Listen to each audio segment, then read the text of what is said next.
In a world where magic and academia intertwined, a young man named Li Han had grown disillusioned with the rigors of academia. Determined to break free from the chains of schools, he vowed to live a life solely for himself. Little did he know that fate had a different plan in store for him. Accompanied by his loyal knight, Arlong, Li Han embarked on a journey that would take him to the Empire's most prestigious Magic Academy, Einregard. As they approached the grand institution, Arlong couldn't contain his awe and reminisced about Li Han's humble beginnings. While Arlong marveled at the Academy's splendor, Li Han remained silent, haunted by his past experiences. Flashbacks from his previous life as a graduate student flooded his mind, reminding him of the hardships and sacrifices he had endured. In the past, a professor had invited him to join a hiking club, but Li Han had felt too insignificant to partake. Another professor had burdened him with endless tasks, leaving him sleepless and fatigued. His friend had commiserated over their meager sustenance, surviving weeks on Triangle Gimbap.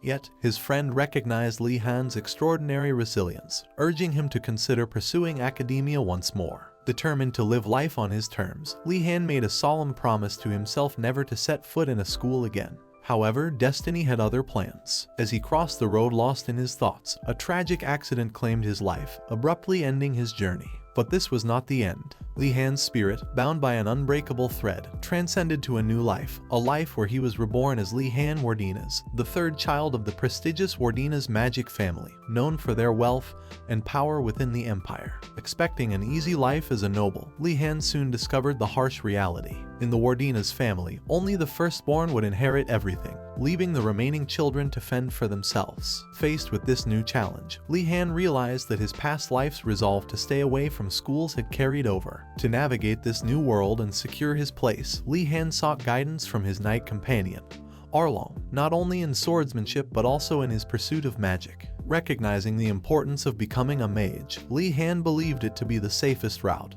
one that would guarantee recognition and acceptance from various factions within the empire. However, his seemingly practical outlook was met with an unexpected response from Arlong. The knight moved to tears and expressed his admiration for Li Han's realistic approach, contrasting it with the usual ambitions and illusions that consume noble children. Li Han couldn't help but reflect on the transformative experiences of his past life, which had tempered his ambitions and made him more grounded. Determined to ensure his future, Li Han believed that his magical prowess would be welcomed by various factions within the empire. He saw Einregard as a stepping stone to success, despite its reputation for challenges and illusions. As they approached the imposing gates of Einregard, Li Han couldn't help but notice the excessive measures taken to protect the nobles. He overheard a fellow noble lamenting the absence of their servants, their dependents likened to losing their very limbs. Li Han smirked, finding the noble's entitlement amusing but wisely refrained from commenting. Suddenly, a commanding voice resonated through the air, paralyzing all in its presence. It was the enigmatic headmaster of Einregard, a figure revered for their mastery of magic and feared for their stern demeanor. Li Han felt a shiver crawl down his spine as the headmaster admonished the nobles, challenging their reliance on privilege and status. The carriages carrying the nobles were whisked away, leaving them stranded outside the academy's gates. As the heavy doors swung open, revealing the secrets within, Li Han's heart raced with both anticipation and trepidation. He knew that the journey ahead would be fraught with peril, but also brimming with untapped potential and hidden wonders. And so, Li Han stepped into the hallowed halls of Einregard, fully aware that his life was about to change in ways he could never have foreseen. The grand doors of Einregard Academy swung open, revealing a vast hall. Li Han, still trying to process the whirlwind of events that had led him here, stepped inside with a mix of curiosity and apprehension. The silence enveloped him, heightening his senses. Li is approached by a girl named Yoner Maekin. Yoner, hailing from the Maekin family, a mage lineage similar to Li's own, informs him that the prince wishes to meet him. Li is taken aback by the mention of the prince. In a place teeming with children from prominent families, the royal lineage holds a unique position. Li ponders the reason behind the prince's interest and wonders if it is a way to establish connections or if there's something more to it. Yoner urges Li to accompany her to meet the prince, as she had faced repeated rejections until now. Li, considering the potential benefits of befriending someone of high status, agrees to join them. However, he harbors doubts about the prince's true intentions. Soon, they reach the prince, identified as Gainando, the 97th prince, though some claim he is the 101st prince. Lee observes that Gainando is rather immature and lacks the refinement expected of a member of the royal family. The prince expresses his frustration at being rejected by another student for Ardenart, the 44th princess of the imperial family. Lee advises Gainando not to bully or insult others, emphasizing the importance of noble conduct. He suggests that the prince should either graciously forgive those who offend him or request a duel personally if he finds it necessary. Gainando, terrified at the thought of a duel, decides to forgive them instead. Meanwhile, the unexpected presence of the headmaster, who appears as a skull, surprises all the students. The headmaster revealed to be a Lick, an undead mage who has surpassed death. He addresses the students as Iron Heads. Confusion arises as the students believe it refers to their freshman symbol, steel. However, the headmaster cleverly reveals that it symbolizes the lack of intelligence among the students, teasing them for falling for his words. Lee notices the immense magical power density in the academy and realizes that moving around in such an environment requires adaptation.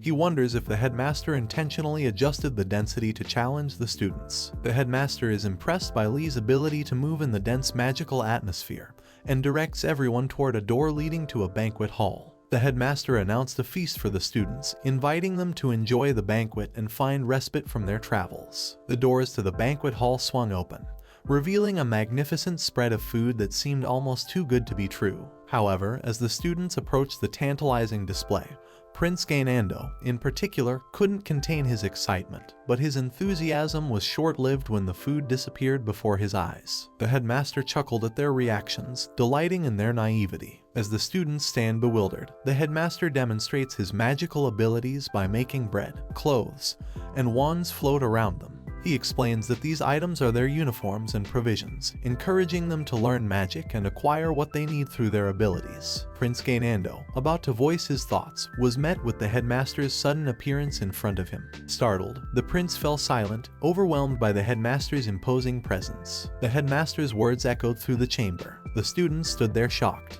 It was a call to action, a challenge to embrace the limitless potential of magic within their grasp. The realization dawned upon them that Reincarnated Academy was not merely a place of learning. The sudden disappearance of the sumptuous feast before their eyes left them questioning the very nature of their surroundings. Doubts began to creep into their minds as they struggled to comprehend the rules of this peculiar academy. Uncertainty replaced their initial eagerness, and they found themselves at a crossroads, unsure of what lay ahead and how they would navigate this enigmatic world of magic and illusions. The headmaster's words echoed through the academy, leaving the students in a state of shock and disbelief. With a voice dripping in icy authority, the headmaster's words carried an eerie weight. If the food is bad, they are told to learn magic and make their food. Likewise, if their clothes and wands were subpar, they were challenged to employ magic to obtain superior replacements. As the students pondered their situation, Lee and Gainando engaged in a conversation. Gainando, coming from a privileged background, couldn't fathom the idea of living with low-quality provisions and clothing. However, Lee offered a different perspective, suggesting that if the necessities were provided, compared to how he lived in his previous life, it could be considered a better situation. The Wardina's family, their enigmatic nature is fueled by a scarcity of information even within a noble society. Unlike their counterparts, the Wardinas focus solely on magic research, foregoing the trappings of social life. As a result, misunderstandings flourished, casting an aura of mystery around the family. Gainando issued an offer to Lee to visit his home after hearing what Lee had to say and feeling sorry for him because even the maids of his own noble family were not given such scant bread and worn-out clothing. Unprepared for the sudden invitation, Lee respectfully accepted while not completely understanding the significance of the proposal. The story then shifted its focus to the dormitories at Reincarnated Academy. The dormitories, shrouded in mystery and anticipation, existed within the academy grounds. Among the rumored dormitories, the vainglorious Blue Dragon's Tower commanded awe and respect. It was said to be a realm accessible only to those blessed with the noblest of lineages, the blue-blooded descendants of dragons, including the royal family and esteemed nobles. Its presence loomed with an air of opulence and exclusivity, evoking visions of regal halls adorned with ornate dragon motifs. In stark contrast, the eternally burning Phoenix's tower held an air of solemnity and spiritual devotion. Only those who had dedicated their lives to the divine flame were said to be granted entry. Disciples from various religious orders were said to find solace within its hallowed walls, where flickering flames danced in eternal reverence. The lightning-biting White Tiger's tower represented a fusion of two formidable forces, the path of a knight and the art of magic. Within its chambers, the descendants of knight families resided, embracing their dual destinies with fierce determination. It was whispered that the atmosphere crackled with electrifying energy, symbolizing the unyielding resolve and unrelenting strength of those who walked the path of both warrior and mage. Lastly, it was revealed that the Black Turtle's tower housed students with lower status, including peasants, servants, slaves, and individuals from newly rising low noble families. The students residing in this dormitory were often looked down upon by others, leading to a sense of low spirits among them. However, Lee had a different perspective. He recognized the potential for business partnerships with the students of the Black Turtle's tower, understanding that real-life experience was invaluable for his entrepreneurial endeavors. A group of arrogant students made derogatory remarks about the students of the Black Turtle's tower, igniting Lee's protective instincts because of how they tried to speak indecently about his potential business partners. He confronted the arrogant individual, reminding them that everyone had left their previous lives behind to come to the academy, and pride was unwarranted in such circumstances. Lee's noble background and reputation as a member of the Wardina's family garnered respect and admiration from the other students. Lee's dignified presence and words left a lasting impression on them, further establishing his standing among his peers. Following his gallant defense of the students in Black Turtle's tower, Lee attempted to contact those students once more, but the result was unexpected. The Black Turtle's tower students became frightened when they heard the name Wardina's, yelling that the clan is dangerous and that their patriarch is a dragon. Lee is astonished by the way the pupils responded and was quite sad because of how they got scared of him. Amidst the interactions, Yoner approached Lee and joined the conversation. Yoner explained that she tolerated Gainando's whining because of his mother's wealth and generosity towards her. Lee, realizing the potential benefits, decided that becoming friends with Gainando would be advantageous. As Lee ventured towards the dormitories, he marveled at the expansive grounds of the academy, complete with a lake and forests. The students, confused about the direction to their respective dormitories, began questioning their surroundings. Lee, too, felt a sense of anticipation and curiosity as he approached the dormitory. But as he laid eyes on it, a mix of shock and suspense overwhelmed him. As Lee and the other students reached outside the dorms, their initial reactions were filled with disappointment and confusion. The three-floor tower had a shabby appearance, prompting complaints from the students about the pathetic building they were supposed to live in. Gainando expressed his growing disappointment, comparing it unfavorably to his servants' quarters. Lee couldn't help but notice that accommodating all the students would be a challenge in such a small tower. To Lee's surprise, as he stepped inside, all the other students suddenly disappeared. He was left alone, bewildered by their sudden disappearance. It slowly dawned on him that this dormitory was not an ordinary building but a magical tower. A mysterious voice echoed around him, welcoming him as a young mage and offering to guide him to his desired destination. Realizing that he could request to be taken somewhere, Lee asked where he could go. The voice informed him that at the moment, he could only access his room in the freshman steel common room. Lee understood that there were other places he could go, but the headmaster had forbidden it for now. With a mix of curiosity and apprehension, Lee requested to be taken to his room. Inside his room, Lee took the opportunity to familiarize himself with the mandatory subject of Einregard, which seemed to be the only required course. He discovered that the academy offered various elective subjects, which students could choose after attending classes for the first month. As he read, Lee came across a quote by Asugane Deltes, the headmaster, emphasizing the importance of seeking truth and forging one's path in the world of magic. Lee couldn't help but compare the academy to his previous experiences in graduate school, finding it less strict and more relaxed in its approach. His room had everything he needed, and he felt content with the initial impression.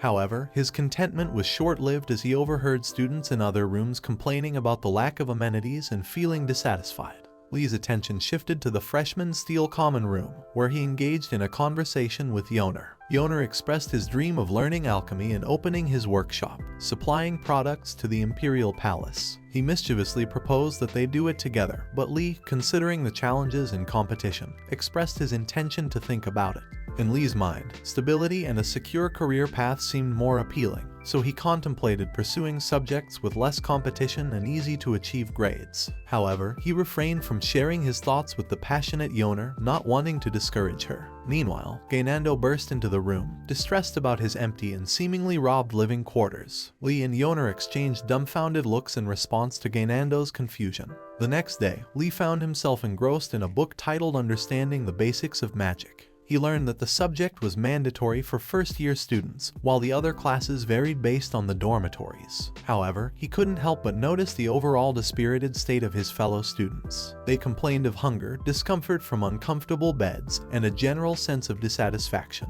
Lee's mind drifted back to his previous life, where he remembered the demanding schedule and lack of breaks. Despite the challenging conditions, a promise of a sumptuous feast awaited them once the schedule was over. Comparing it to his current situation, Lee concluded that Einregard was indeed better. As the students gathered in the designated classroom, their anticipation quickly turned into shock and terror. The source of their fear became apparent: a troll standing in the classroom. Trolls were infamous monsters known for their ferocity, feared even among the nobility. However, this troll wore clean clothes and introduced herself as Garcia Kim, a half-troll. Despite the initial fright, Garcia assured the students that they need not fear, claiming that she didn't eat people unless she was very hungry. Her unsettling statement left the students in a state of unease, wondering what kind of classes they were about to embark on in this peculiar academy. In the classroom, Professor Garcia Kim, a troll of mixed blood, stood before a group of students. The students were initially scared of her, given her troll-like appearance, but she reassured them that there was no need to fear because she didn't eat humans. Although she added a chilling remark about only doing so if she were very hungry while licking her lips, which further unsettled the students. Garcia began her lecture by explaining the concept of magic. Ardenard offered a definition stating that mages change the world through their will. Garcia approved of the answer and elaborated, explaining that magic is the ability to harness power from its origins and use it to shape the world. She emphasized that while feeling magic power is essential, it takes more than that to use magic. It requires the will to gather and control magic power, often involving incantations, movements, or reagents. Above all, she emphasized the importance of one's own will in practicing magic. Wanting to give the students a hands-on experience, Garcia instructed them to stand up and take out their staff. Each student attempted to gather their magic power, with some summoning ice and others summoning flames. Garcia then instructed them to imagine an image of light while concentrating and controlling their magic power. She asked them to shout the incantation, "Oh, light." Despite their efforts, none of the students succeeded in casting the spell. One student, Gainando, panicked as his magic power seemed to move on its own. Garcia quickly intervened to prevent any mishaps, assuring the students that it was her responsibility as a professor to prevent magic power from going out of control. Undeterred, Garcia encouraged the students to continue practicing, reminding them not to be scared and to try as long as they had magic power left. The students made several more attempts, but their frustration grew as most of them gave up with each try. Garcia observed the students. She knew that the spell they were attempting, Illuminate, was considered a simple magic spell but usually required at least a month of practice. She understood that it was something the students needed to experience firsthand, rather than being told about it. Despite the dwindling number of students attempting the spell, one remained determined. Li Han, the last student standing, raised his hand and asked if he could continue. Intrigued by his persistence, Garcia allowed him to proceed. Garcia couldn't help but wonder how this boy managed to try the spell 7 times. It was uncommon for a student to have enough magic power to attempt it that many times. She asked for Li Han's name, to which he replied with his name. Though Li Han used his name instead of his family name, Garcia appreciated his belief in equality, which was upheld in the school. She asked Li Han to come forward and placed her hand over his. As Garcia attempted to measure Li Han's magic power, she was taken aback by the immense pool of magic within him. It felt overwhelming, like being engulfed in a vast sea of power. Momentarily stunned, she snapped out of her surprise as Li Han started calling out her name and resumed the lesson, brushing off any concerns. As they spoke, Gainando whispers to Yoner about how should they save Li Han from being eaten by Garcia, but Yoner dismissed him, urging Gainando to be quiet. Garcia dismissed him while asking him to meet her after school. Li Han, with a confused look, agreed to meet with Garcia after school as she had requested. Garcia concluded the lecture by reassuring the students that depleting their magic power was normal, and that with training, they would gain more power while learning to reduce consumption. She cautioned them against overexertion, as it could lead to injury. In the end, Garcia reassured the students that she didn't eat students, lightening the atmosphere. After emphasizing the importance of proper training and caution, she concluded the lecture and commended the students for their efforts. In her office, Li-Han met with Garcia, curious about why she had requested to see him alone. Garcia revealed that she had already heard about him from the headmaster. Surprised and wary, Li-Han wondered what the eccentric headmaster had said about him. Garcia, having called Li to meet her alone, reveals that she has heard about him from the headmaster. Li is surprised that the headmaster, who appears crazy, spoke about him to the professors. However, Garcia reassures him that there's no need to worry, as the headmaster, despite his eccentricity, is kind at heart. She explains that the headmaster has a keen eye for people and informs the professors about the new students. Garcia recalls what the headmaster said about the students. He warned her about a beast man that could likely burn down the dormitories and told her to be careful around a girl that is a devil of mixed blood and doesn't use holy magic around her. He had mentioned that Li possesses great foolishness. Garcia ponders on the Eastern saying that great folly also means great wisdom. She believes that the headmaster meant that Li has the potential to succeed remarkably. She finds Li's potential intriguing and expects great things from him. Li asks Garcia about the purpose of their meeting. Garcia reveals that she called him because he has an exceptional amount of mana, which is a talent for a mage. However, she explains that having an excessive amount of mana can be challenging to control. Li becomes disheartened, realizing that his abundance of mana makes it difficult for him to control it properly. To assist him, Garcia gives Li a bracelet that absorbs mana temporarily. Li expresses gratitude but also expresses his desire for other advice. Garcia suggests that using a variety of magic skills to consume his mana might help. She encourages him to practice alone, as his mana will not easily be depleted. Li, feeling overwhelmed, contemplates his future. He wonders if he should focus on classes that do not require magic. Yoner suggests alchemy, but Gainando dismisses it, considering it suitable only for servants. Yoner becomes angered by Gainando's comment. She clenched her fists and punches him while yelling at him to never come to the infirmary to ask for the potions, indicating her familiarity with such confrontations. In the basic alchemy class, Li questions Yoner about her punch, and she assures him that everything will be fine after she apologizes. They notice many students from other towers, particularly the Black Turtle's tower, giving them curious stares. Li understands the common reactions when commoners meet nobles. It's either fear or hostility and decides it's best not to interact with them. Their attention turns to Professor Urigolum Jumdar, a normal-looking dwarf who addresses the students on the field. Li is surprised by his ordinary appearance compared to the other eccentric professors. Urigolum asks the students why are gathered on the field without any desks, when there's such a cool school building over there. Ardenard attempts to give a serious answer by explaining that it's for them to feel the mana of nature, as an alchemist needs to realize what kind of power lies in nature, but the professor dismissed it. Yoner asks Li about his opinion on the professor's question, to which Li replies in a dumb way that it might be because it's a good place to gather materials. Urigolum praises Li's thinking, much to Ardenard's chagrin. Li internally laments the potential rivalry that could arise from Urigolum's comment. Urigolum then reveals that he called them there to talk about what is truly needed for alchemy. He asserts that it is not exceptional talent or intricate mana control, but rather the ability to gather materials. The students are taken aback by this stupid speech delivered by their dwarf professor. Urigolum's declaration that gathering materials were the most critical skill for alchemy left the students bewildered.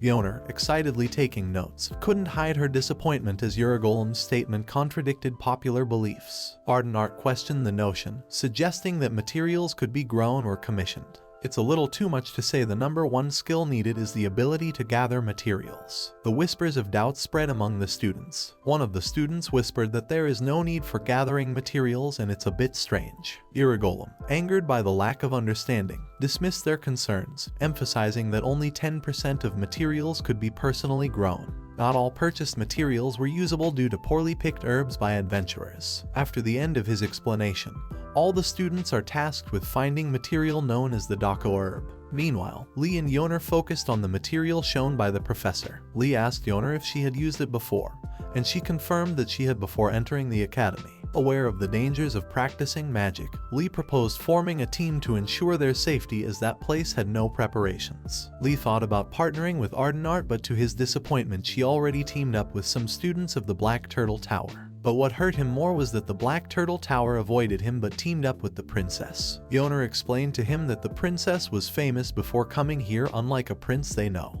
Lee and Yoner discovered that most students had already teamed up, leaving only students from the Black Turtle Tower. Lee's attention turned to a dark elf student known for her skills as a hunter and scout. This dark elf named Nilia is from the Shadow Patrol in the north of the Empire. Recognizing the value of her expertise, Lee approached Nilia, accompanied by Yoner. Nilia became suspicious of them approaching her, but Lee assured her that their intention was not to use or abandon her. After receiving a few jabs from Lee, Nilia reluctantly agrees to their proposal. As they embarked on their journey, Nilia's agility and forest navigation skills impressed Yoner. She asked Lee how did he know that Nilia is such a skilled hunter, to which Lee replies that her legs and calves are developed and the calluses on her palms show that she uses a bow and arrow often.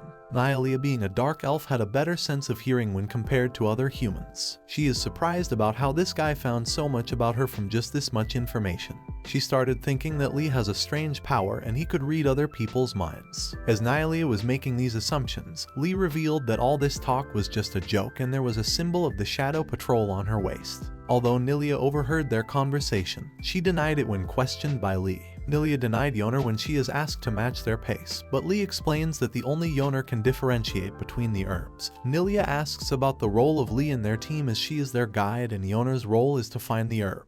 Lee replies that he is there to protect those two, knowing well that he can't tell her that he's there just for the ride or else she might get mad at him for being a freeloader. Curiosity piqued, Nilia couldn't help but inquire about Lee's presence in the Blue Tower. Looking at Lee's body, she deduced that he is from a family of knights, but the Blue Tower is only for the nobilities and not knights. Lee found it a chance to get closer to Nilia and says with confidence that he's not from a family of knights but from the family of Wardinas. Nilia got terrified when Lee mentions he's from the Wardinas family. Nilia's fear intensifies as she learns of Lee's affiliation with the prestigious Wardinas family. In a soft, trembling voice, she expresses her belief that even someone from the Wardinas family wouldn't be able to do anything to her. Confused by her reaction, Lee turns to Yoner for clarification. Yoner reassures him that it's common for famous noble families to be surrounded by outrageous rumors. The Wardinas family, however, seems to have an even greater share of wild tales. One rumor suggests that their patriarch is a dragon who single-handedly incinerated all the undead during a chaotic undead frenzy. Other claims that the Wardinas bloodline made contracts with ancient spirits, granting them immense magical talent but at the cost of their emotions. There are even stories of a solitary Wardinas mage wiping out an entire city during a riot. Lee is shocked to hear these fantastical rumors and imagines the Wardinas family as monstrous beings, causing chaos wherever they go. Overwhelmed by the implications, he laments that only the Wardinas family has to endure such outlandish stories. Yoner tries to comfort him, advising him not to let baseless rumors affect him too much. Observing Lee's reaction,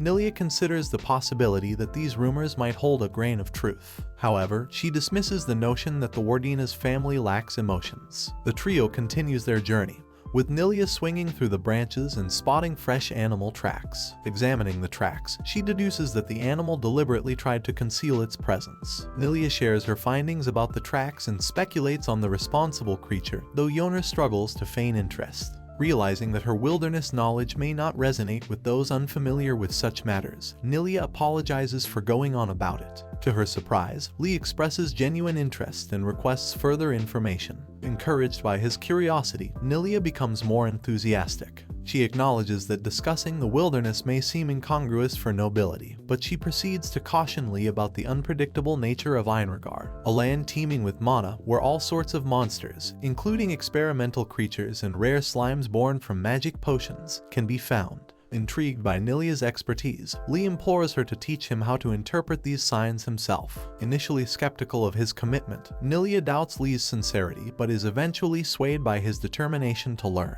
She agrees to become his mentor. As they continue their journey, Yoner stumbles upon 2 Dako herbs. Encouraging the team, Yoner assures them that more herbs can be found elsewhere. However, as Yoner rises from collecting the herbs, they all freeze in place, confronted by a colossal magical boar. Nilia warns them of the monster's presence and advises caution. With no proper weapons at hand, Lee resorts to using his wand to defend the group. He brandishes his wand, which unexpectedly transforms into a long stick. Nilia becomes momentarily excited, thinking that being from the Wardinas family, Lee might possess some prior knowledge of magic before joining the academy. However, her anticipation is short-lived when Lee astonishingly shoves his wand down the monster's throat, leaving both Yoner and Nilia in shock and their expectations of Lee diminished. The Staff of Einregard proves to be surprisingly sturdy and can be used in physical combat, although it's insufficient against a monstrous boar. Li Han, however, manages to defeat the boar due to his subconscious use of mana. While his ability falls short of using aura, it's a necessary adaptation for survival in this dangerous realm.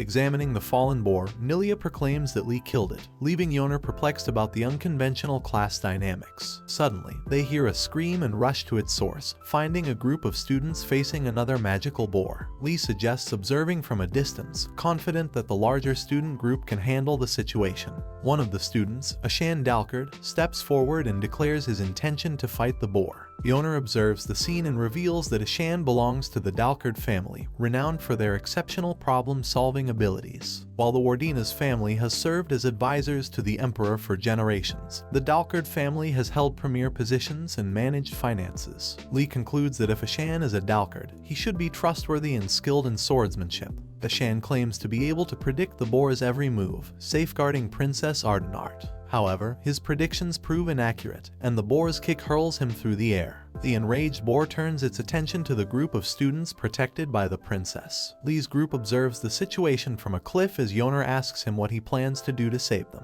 Just as Ardenart prepares to take action, the boar suddenly collapses. Lee had defeated it by throwing his wand with precision. Lee and his companions descend from the cliff and approach the other students. Ardenart becomes slightly nervous upon realizing that Li Han had come to their aid. She thanks him for his help, and Lee responds formally, dismissing her gratitude. Ardenart insists that she will find a way to repay him, piquing Lee's excitement. She skeptically asks him to state his request. To her surprise, Lee asks if there are any classes where he can easily achieve good results, citing Ardenart's extensive connections. Confused, Ardenart suspects that Lee is testing her. Suddenly, a loud voice interrupts, claiming to know of such classes better than anyone else. Lee senses an ominous familiarity and realizes it's a past life experience resurfacing. From behind the alchemy teacher, Uragolem appears and reveals that the alchemy class is what Lee seeks. Lee tries to remain calm, asserting that he is not the inexperienced student he once was. Confidently, he states that he believes it's possible to excel in the class with passion and dedication. Uragolem affirms that he expected Lee to think that way and offers his assistance in cultivating passion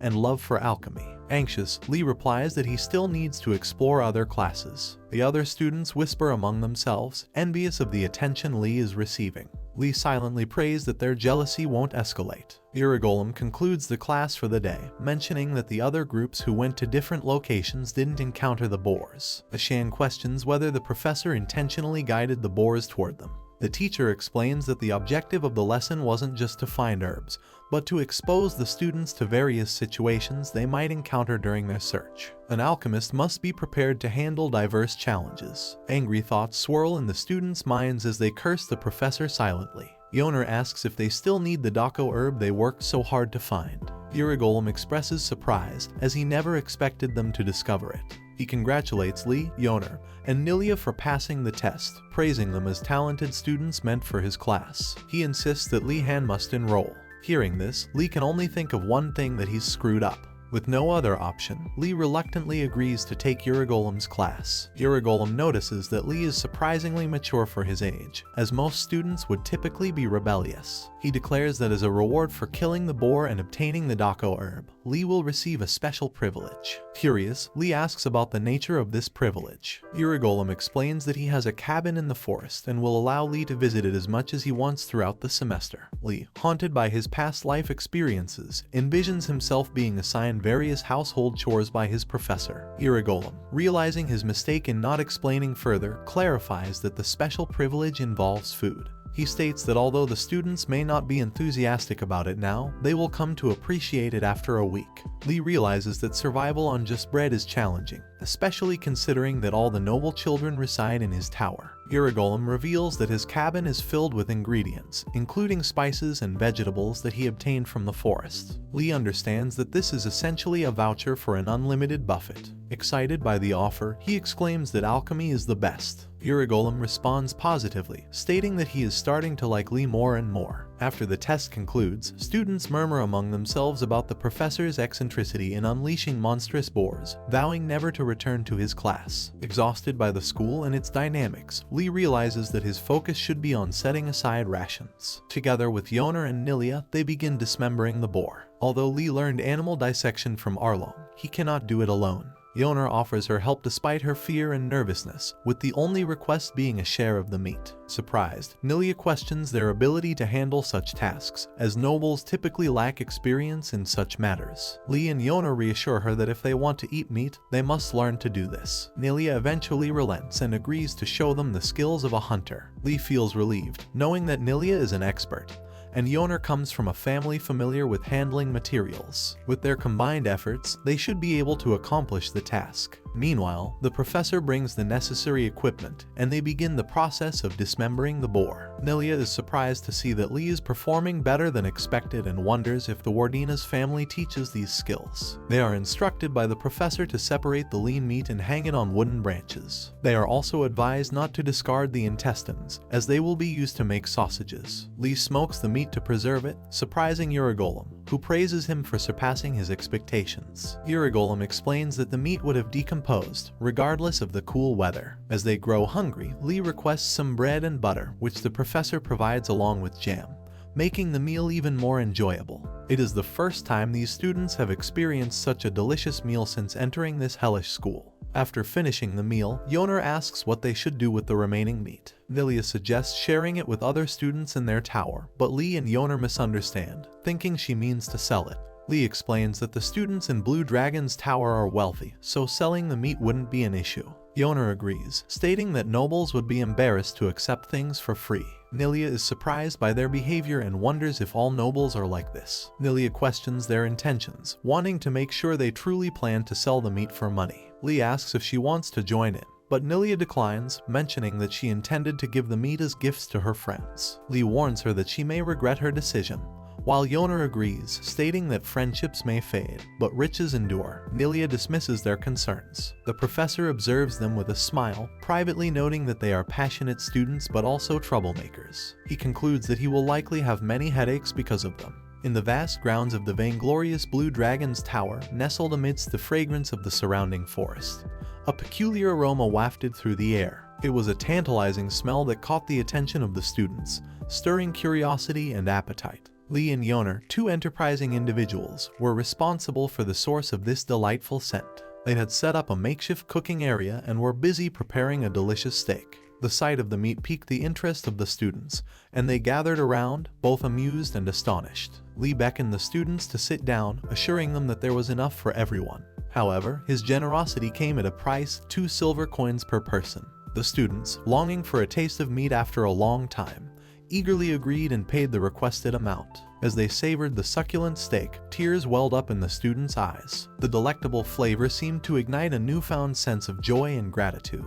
In their exuberance, they started chanting the names Wardina's and Macon, acknowledging Lee and Yoner's culinary prowess. Though Lee and Yoner had charged 3 times the usual amount, their plan had succeeded beyond their expectations. The two shared a wicked smile, reveling in their success. It was a win-win situation for them, satisfying the students' hunger while reaping substantial profits. Amidst the commotion, Gainando, who had been drawn out of his dorm by the uproar, approached the scene with hunger in his eyes. He was taken aback by the sight of the plentiful meat. Lee warmly greeted Gainando, urging him to join the feast. However, when Gainando expressed his inability to pay, Lee brushed off the concern, assuring him it was not a problem. Lee produced a contract, offering Gainando the opportunity to designate an amount and sign his name. Overwhelmed by Lee's kindness, Gainando was moved to tears, considering himself fortunate to have such a generous friend.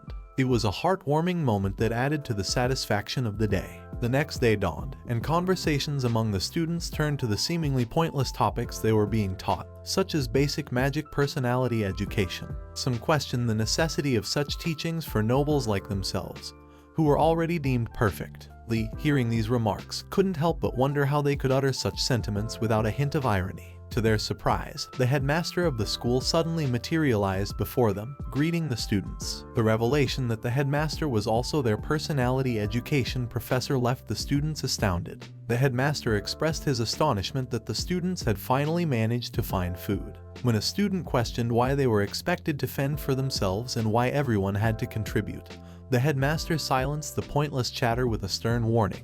He expressed satisfaction that the students' empty minds had finally grasped the concept. Inwardly, the headmaster contemplated the yearly influx of new students, noting that the Blue Dragon's tower, comprised mostly of nobles, always seemed slower to adapt due to their lack of hardship. Despite this, he congratulated the students on their ability to adjust. However, he was well aware that Li Han was the driving force behind the recent changes. From the moment he laid eyes on Li, the headmaster sensed something different about him. Surprised by the contrast between Li's flexibility and the stubbornness typically associated with the Wardina's family, the headmaster pondered the significance of adaptability and free thinking in a magician's journey. He believed that presenting his students with problems was crucial to nurturing these traits. A curious student dared to question the purpose of the personality education class. In response, the headmaster grew enraged, demanding the student's interpretation. When the student admitted uncertainty, the headmaster's anger intensified, revealing that the class served as a means for him to avoid being held accountable for the graduates' actions. The headmaster, in his commanding voice, explained that magicians were an unpredictable group, warning the students not to deny this fact,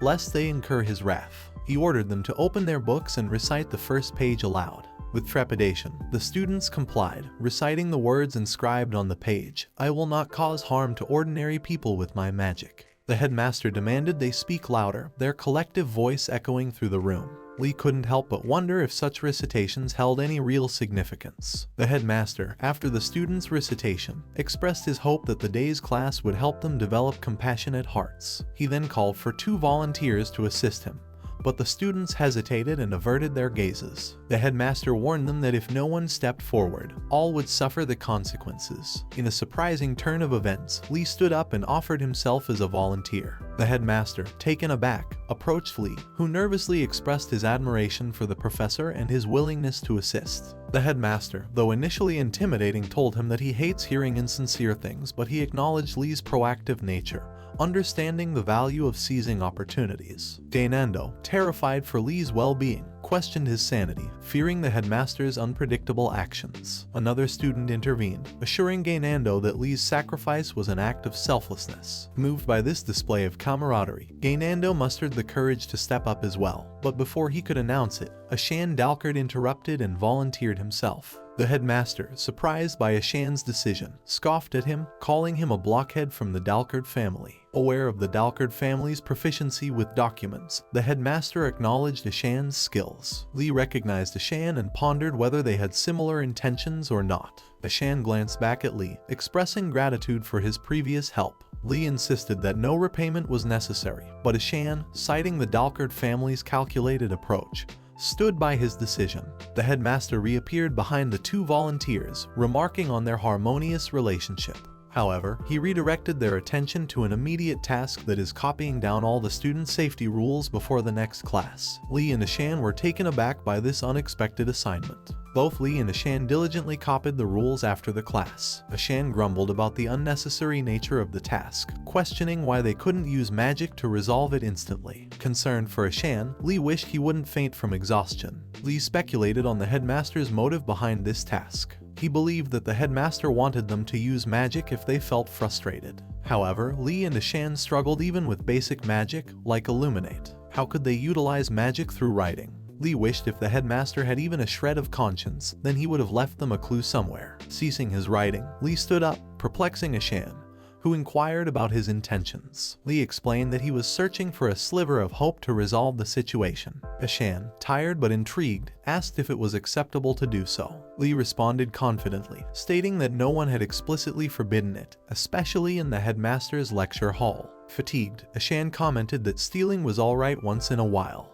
The 2 divided their efforts, searching the room for any clues, but their search proved fruitless. Suddenly, Li noticed mana emanating from a drawer and asked Ashan to join him. Opening the drawer, they were met with a projection of the headmaster. Bewildered, Li questioned if it was illusion magic. The headmaster's projection told them that the fact they opened that drawer meant they thought to cease their foolish labor. He hoped that they managed to discover the answer at the earliest possible time, as it would be too pathetic if it took them ages to do so. The headmaster revealed that the magic they sought, basic control, resided within the drawer. They needed to learn it as quickly as possible. The illusion concluded with the headmaster bidding them farewell. Angry, Ashan couldn't fathom the headmaster's teaching methods and suggested complaining. However, after observing Lee meticulously reading the spell, Ashan faltered. Lee warned him that complaining would likely be futile against someone as unpredictable as the headmaster. Ashan reluctantly agreed. Acknowledging a 95% chance of failure, Lee couldn't believe that they still had a 5% chance of success. Determined, they began practicing the basic control spell. Despite their best efforts, both Lee and Ashan repeatedly failed. Ashan depleted his mana and needed to rest. Understanding the difficulty of magic, Lee encouraged him to take a break. With a clear mind, Lee focused on the spell, recalling deadlines in his past life. He centered his thoughts and once again concentrated on the spell. Chanting the incantation, he commanded the pen to move, and finally, it responded, guided by the power of magic. Lee is surprised after seeing the floating pen. Lee thought about moving the pen slowly. As Lee tried to move the pen, it zaps through breaking the window and got stuck on a tree while destroying an apple. Ashan, confused, asks Lee what happened and if the pen fly out the window. Lee confusedly answers him that he thinks so. After reading the spell page again, they realize there are two problems they have to solve with this magic. Not only do they have to succeed in completing the spell, but they have to continue to focus and make the object move too. However, once they complete the spell, controlling the object isn't as hard. Lee tries again by slowly concentrating on the pen, but then suddenly the headmaster appears and asks Lee if he has probably had enough practice and would be glad to write the rest of it with his magic. The sudden appearance startled Lee and the pen goes out of control and starts moving toward the headmaster at high speed. Ashan, shocked, stated that Ordinas, the new student, targeted the headmaster, calling it a cool act. Lee quietly wished him to be quiet. The headmaster protected himself with an invisible shield and appreciated Lee as he was quickly getting the hang of it.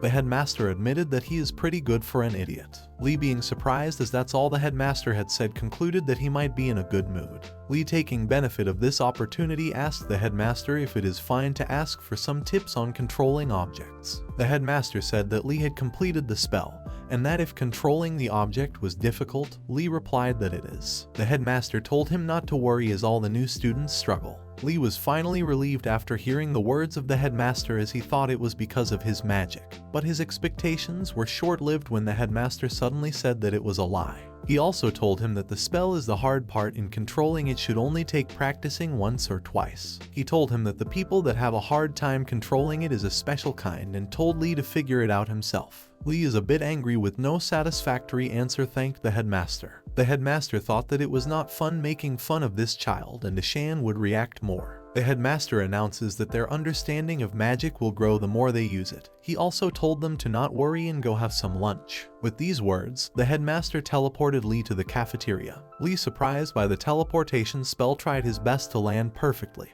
He starts complaining that he never uses it when they need it, and yet he uses it to send them to the cafeteria. As Asen was nowhere to be found, Lee thinks if he was sent somewhere else. Ashan was sent to the clinic to heal his magic fatigue. Lee found the whole cafeteria empty as it was way past lunchtime. Lee, with no choice, had to settle with bread and rice balls again. Lee thought that it was still better than nothing, and he was carrying the smoked meat with him. Ardenart approaches Lee from the back. Lee asks her what she was doing there. Ardenart brings out a scroll and hands it to Lee, informing him that the data he requested the last time is there in it. Lee thanks her for the scroll. Lee, after reading the content of the scroll, realizes that this is not the data he requested. Instead of the courses to get high grades in, it said popular courses. He asked Princess if there was a misunderstanding, because what he asked for were the courses to get high grades in, and popular courses aren't what he needed. Lee explained to her that needs a lack of competition to make it easier to get good scores. Ardenart got annoyed as Lee's explanation destroyed his image in front of her. Ardenart handed out another list of unpopular lecture topics to him. Lee gets excited after reading the list and thanks the princess for it. Ardenart, getting disgusted by him, announced her leave. The next morning, Lee is upset about how all of his friends declined to attend the lectures of unpopular courses. Lee made a resolve that to focus on important lectures, he needs a lecture that he can care less about. After moving a bit, he couldn't believe the lecture hall for the repeated practice of basic magic battle is in the basement of the building. He could tell that something was wrong with the place. There was a well-known saying in the Empire that those who entered the magic tower of Viola's Eastern Empire never left recklessly. It was believed to be more than just a fairy tale, as once you stepped foot inside, escaping became impossible. Lee as a young child asked if this story was exaggerated, to which Arlong replied with a chuckle that it is a little exaggerated and in reality he would simply meet his demise. Lee was shocked by this revelation.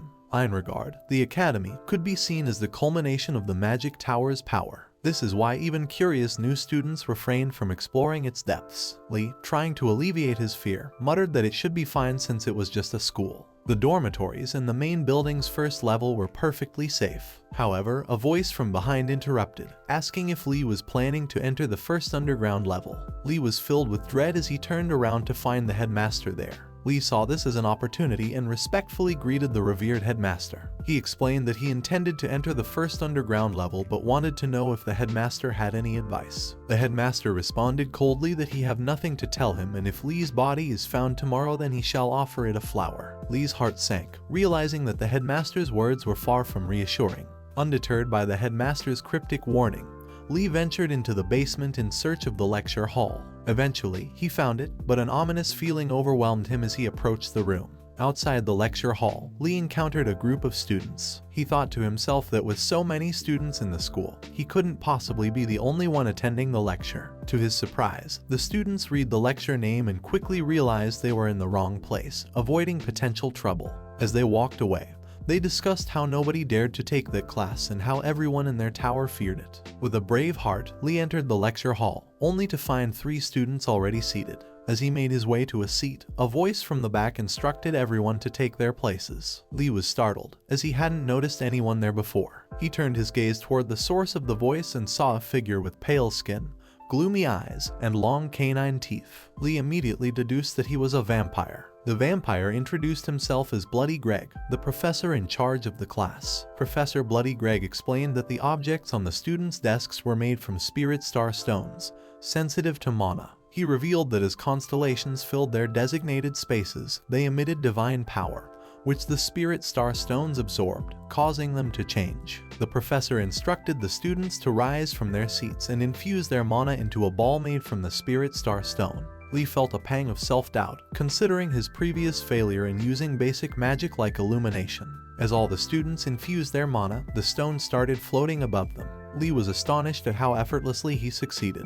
It was then that he realized these objects might not be ordinary spirit star stones but artifacts, especially after noticing unique markings that indicated personal craftsmanship by the professor. Suddenly, one student's stone went out of control, flying erratically. The professor explained that the ball's movement was connected to the student's will and could be controlled. He mentioned casting a contract upon it to prevent the lecture hall from being destroyed. The relieved student was caught off guard when the ball struck her with incredible speed, knocking her unconscious. The professor clarified that the contract didn't protect the students themselves and cautioned them to be careful not to damage the ball. The professor then instructed the students to attempt making the ball float again and draw a circle with it. One student managed to create a circle, but the professor coldly commanded him to do it again. Lee couldn't help but ask the professor when they should stop drawing circles. The professor's response was straightforward. They had to keep doing it until they could do it perfectly. Overwhelmed by the challenge, some students began making excuses to leave, claiming they needed to use the restroom or had other urgent matters. The professor dismissed them, stating they didn't require his permission.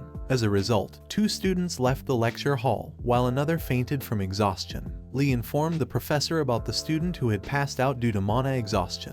However, the professor responded in an unconcerned tone, stating that once she recovered, she should resume creating circles. It became clear to Lee that he would be the only one remaining in this class. As Lee continued drawing circles with the ball, he couldn't help but ask the professor about the grading system. The professor explained that regardless of the number of students present, he assigned points based on their ranking. For Lee, this class was perfect. As long as he could keep up with the practice, he was confident he would receive a good score. It was exactly what Lee had been hoping for. The professor was impressed by Lee's dedication to staying in the class. Every year, new students arrived like waves, but they would always leave after the first lecture and never return. The previous year, not a single student had remained. However, Bloody Greg didn't concern himself with that because his contract with the headmaster only required him to hold a class each year, not to have students attend. Thus, he had remained in the empty lecture hall, hoping that time would pass without anyone in attendance. But today, a new student had shattered his expectations. Judging from the boy's actions and manner of speech, it seemed he might be from a prominent noble family.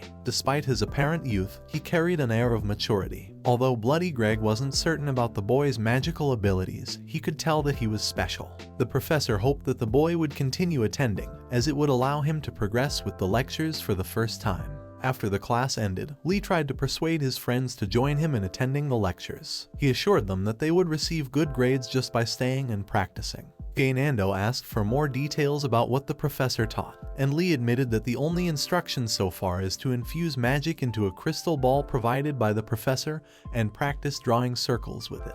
When asked about what they would do afterward, Lee confessed that nothing else had been mentioned. Gainando and Yoner seemed disappointed by this and questioned whether the professor might be a fraud. Lee, however, shrugged off their concerns and asked why it mattered when they were guaranteed good grades. Shocked by Lee's nonchalant attitude, Yoner remarked that Lee was truly unique, focused solely on practical matters. Lee assured them that it was fine if they were opposed to the idea and excused himself, mentioning his next class, basic swordsmanship. This revelation surprised Gainando and Yoner, as Lee intended to attend swordsmanship lectures in a magic school. Lee made his way to the location of the swordsmanship lectures, the southern front yard of the main building. To his surprise, he found a larger crowd than expected. All the students were from the White Tiger's Tower, predominantly children from knight families who possessed natural talent in swordsmanship and took the class seriously. Whispers started circulating among the students about Lee's background from the Blue Dragon's Tower and his affiliation with the Wardina's family. Some mocked him, suggesting that his swordsmanship skills were merely taught by a nanny, emphasizing the limits of looking down on the art. Lee overheard the whispers and noted that their pride exceeded his expectations. An orc student approached Lee, questioning whether he was indeed the son of Wardina's family and from the Blue Dragon's Tower. Lee nonchalantly asked what if he was, and the orc warned him that he might be in the wrong place, as the class was meant for serious swordsmanship practitioners and not beginners. Lee thanked the orc for clarifying without showing any signs of fear. Sensing Lee's dismissive attitude, the orc insisted that the class was not like the sword-flailing nobles engaged in.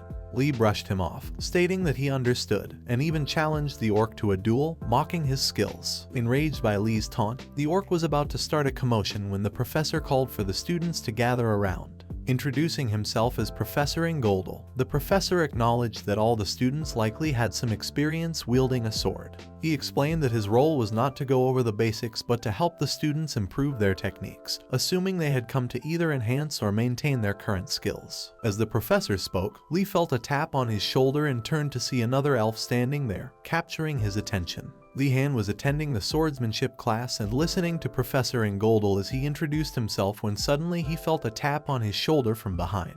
Lee Han turned around and saw a handsome elf who asked him why he was learning swordsmanship when he came from a famous family known for their magic. Lee Han explained to the elf that by choosing swordsmanship he would have fewer classmates competing for points, making it easier for him to earn them. Lee Han thought that instead of potentially causing a misunderstanding by saying something else, it was simpler for both him and the elf to say that he was only doing it for the points. The elf introduced himself as Gaizel from the Morati family. The Morati family was renowned for their role in protecting the harsh environment of the north through strict regulations. They were known to employ any means necessary to achieve their objectives. Lee Han observed that Morati appeared to be quite different from the typical image associated with her family, and he contemplated the possibility of establishing a friendly relationship with her. While practicing in the swordsmanship class, Lee Han showcased the Cliff Boulder Blade move, which he had been taught by his master swordsman Arlalong. Professor Ingoldal was both shocked and impressed by Lee Han's proficiency, as he already seemed to have a solid grasp of the basics. Intrigued, Professor Ingoldal inquired about Lee Han's family background.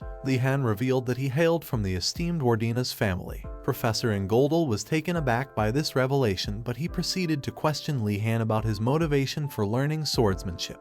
Lee Han, not entirely honest in his response, stated that he believed it to be a necessary skill for nobility. In reality, Lee Han was apprehensive that his grades would suffer if he said something different. However, upon noticing the professor's peculiar expression, Lee Han quickly added that he genuinely shared that perspective as well. As Lee Han delved deeper into his studies, he realized the profound nature of swordsmanship, which compelled him to pursue it earnestly. Impressed by Lee Han's dedication, the professor commended him and decided to personally train him to draw his sword. As the professor unsheathed his sword and decided to personally train with Li Han, nervousness consumed him. Li Han endured the challenges and setbacks during the training session under the watchful eye of the professor. Eventually, the professor deemed it appropriate to conclude the class for the time being and called upon the next group of students for their training. Li Han was greatly impressed by the professor's exceptional swordsmanship skills. Observing the professor instructing the students from the White Tiger Tower who were destined to become future knights, Li Han marveled at how effortlessly the professor handled them.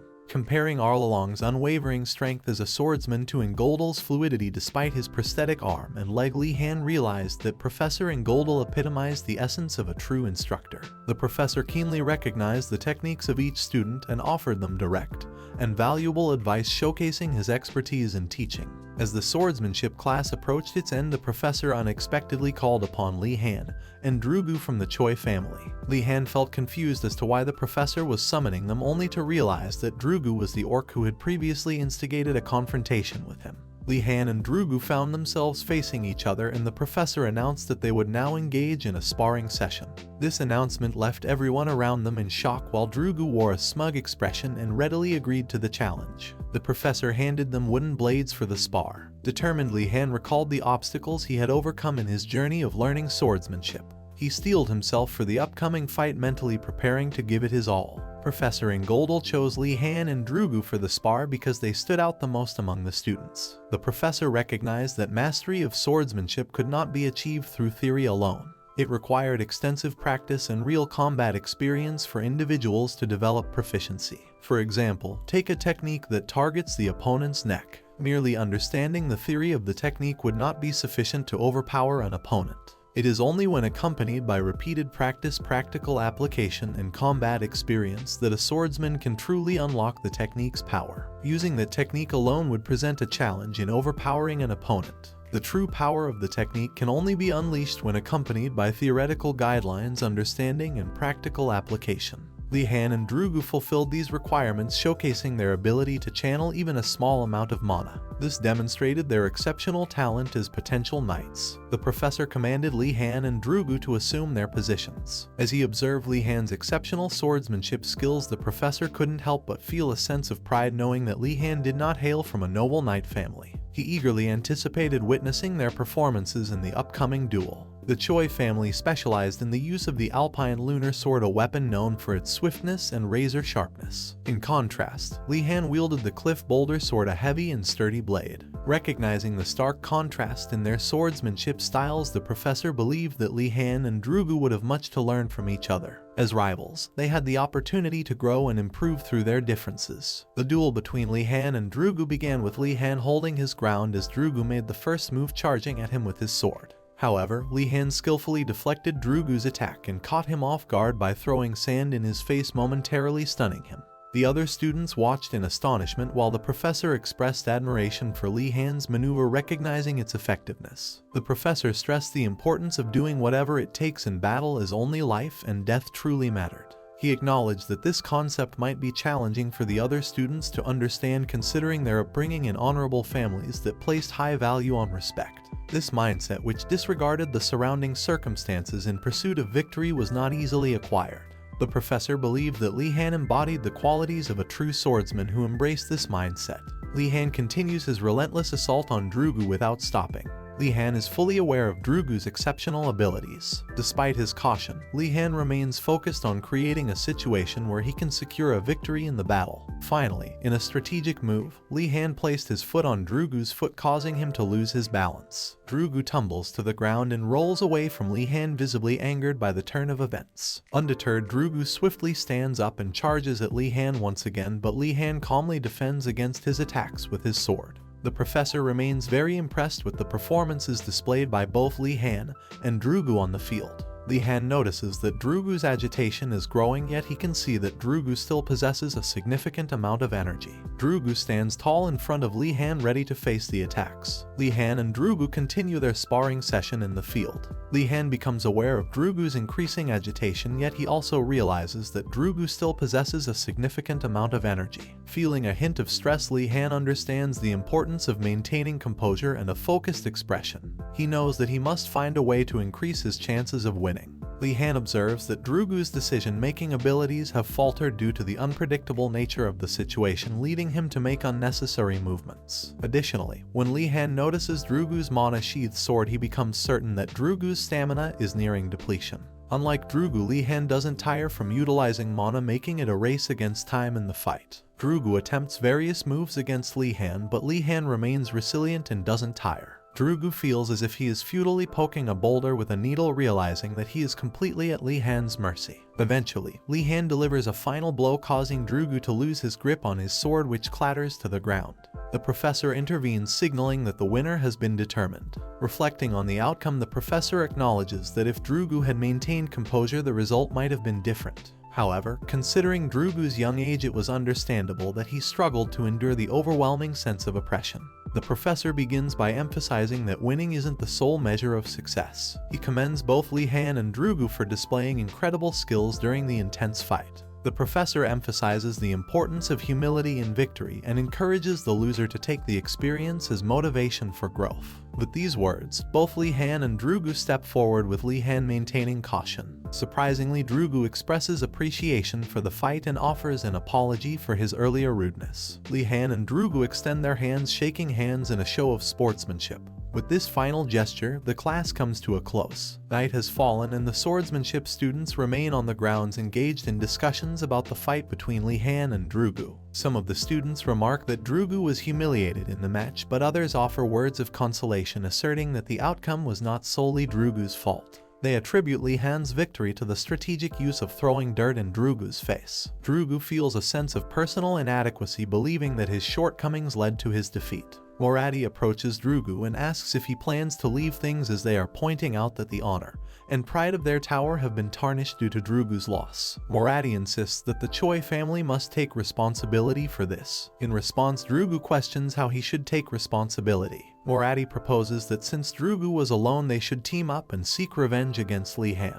However, Drugu adamantly refuses, stating that he is against seeking revenge and will not partake in such actions. Despite Drugu's refusal, Moradi remains determined to seek revenge against Li-han to restore the honor and pride of their tower. Drugu objects, recognizing the futility of a 3-on-1 confrontation, especially considering their training as knights. Feeling a surge of anger, Drugu realizes that such actions go against the true essence of a knight's pride. At that moment, he makes a firm decision to stand alongside Li-han, as they are both from the Wardina's family. Drugu swiftly rushes towards Li-han, calling out his name, but narrowly avoids a small rock hurled towards his face. As Drugu reaches Li-han, he notices one of the students lying on the ground.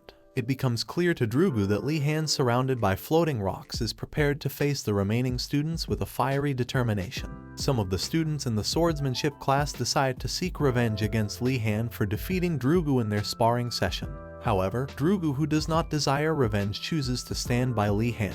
He quickly runs to warn Li-han about the situation, but suddenly notices one of the students lying on the ground while Li-han stands ahead with floating rocks surrounding him. A little earlier, 3 students confronted Li-han and threatened to ensure he would not be able to attend future classes. Li-han, feeling confused, retaliated and warned the students. It dawns on Li-han that there is a mastermind behind the students' plan. He asks them about the person who ordered them to carry out these actions, wondering if it was someone from a powerful family whom they could not refuse. Filled with anger, the 3 students shout at Li-han and encircle him. Li-han feels scared to confront 3 opponents simultaneously, yet he recalls his master's training and the spell he had learned in a previous class for moving objects. Observing some rocks of similar shape on the ground, Li-han employs the spell to make them levitate. The rocks hover in the air, forming a protective barrier around him.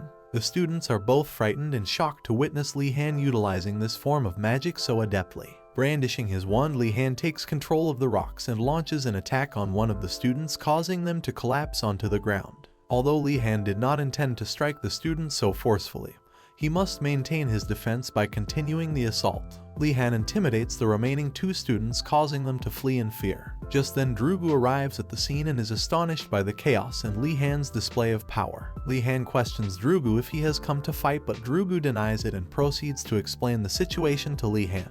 Drugu reveals that it was Gaizel Moradi who ordered the students to seek revenge. Li-han recalls Moradi from their class and expresses his surprise, as he had believed Moradi to be a friendly person. Li Han finds it peculiar that the students would come to fight him, but Drugu explains that there are several reasons they could use to justify their actions, as Li Han belongs to the prestigious Wardina's family. If Morati were to defeat someone of his stature, particularly a first-year student, it would greatly enhance Giselle's power and reputation. Drugu adds that Giselle possesses the ability to manipulate the emotions of others, and if Li Han wishes to continue attending the swordsmanship class, he should exercise caution. Drugu warns Li Han to steer clear of the classes attended by students from the White Tiger Tower, as this would prevent Giselle from taking any further action.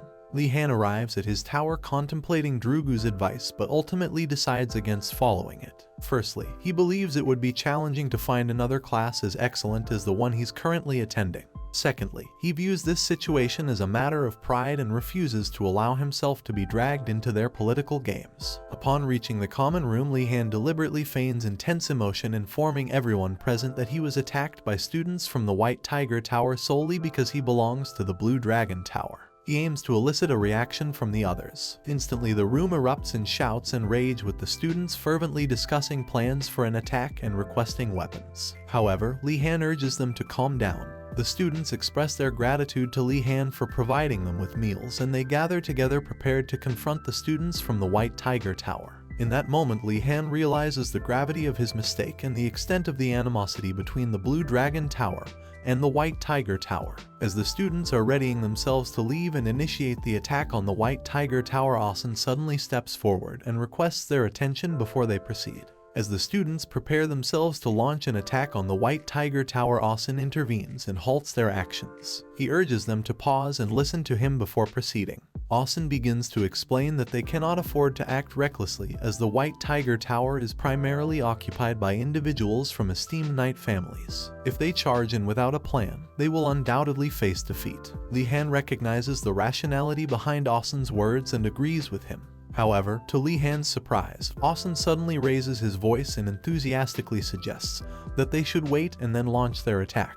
This prompts the other students to erupt in cheer and support Asen's new approach. Li Han intervenes, halting the students and urging them to wait, as he never intended for them to seek revenge. He explains that this matter concerns his honor and therefore he intends to resolve it himself. The other students, fueled by anger, begin verbally attacking the students from the White Tiger Tower. However, Li Han interrupts, reminding everyone that the White Tiger students also come from honorable families. He emphasizes that it would be embarrassing for them to stoop to the same level as the White Tiger students. As Li Han's words sink in, a sense of calm prevails among the students. Li Han proposes that if the White Tiger students initiate a fight, they should respond collectively, as it is more likely that they would attack as a group displaying cowardly behavior. Eventually, the students disperse, deciding to address the issue with the White Tiger students in their next class. The next day, Li Han greets Yonair with a good morning, but Yonair immediately notices that Li Han looks tired. Li Han explains that he was practicing magic and couldn't sleep because the other students claimed to have already mastered illumination magic.